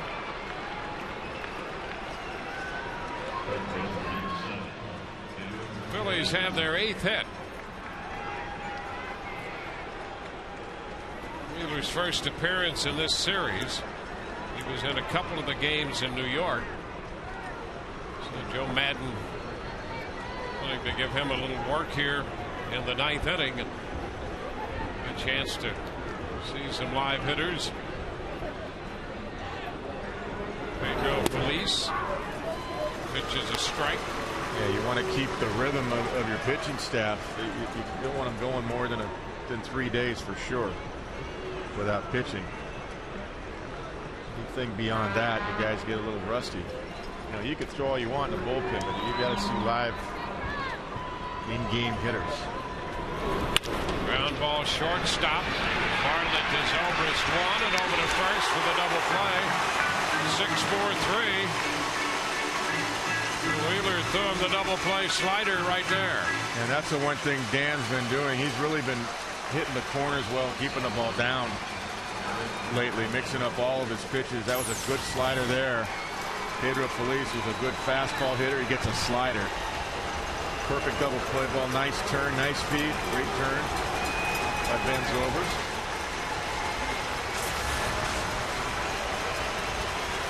Now the hitter is Bartlett.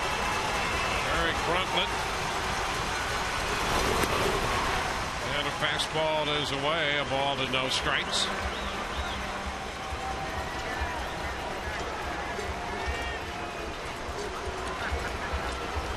Bartlett in there at shortstop in this game in the place of Jimmy Rollins. And there's a strike. 1-1. Bartlett and Wheeler were teammates in Houston.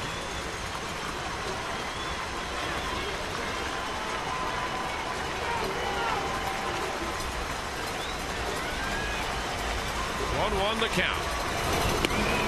And he just missed outside. Like paint right there. Dan's not happy with that. You understand that. Pretty good pitch. Right there. Nice freeze by Navarro. Look at the overhead. Got the black at home plate. Yep. The 2-1. Upstairs now. He's behind Bartlett. 3 balls and a strike.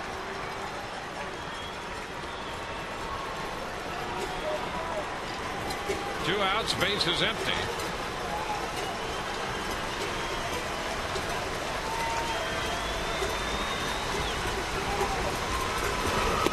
And that's a strike to take it full. That's just paint right there at the knees on the corner. They have to pitch in the big leagues.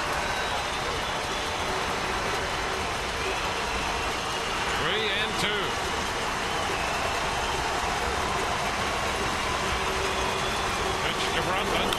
He pops him up. That's a foul ball. Going to carry out a play, and we'll see at least another pitch. Sonenstein, the pitcher of record, well, he recovered very well from that 4-run first, and the Rays offense did the rest. He sure did.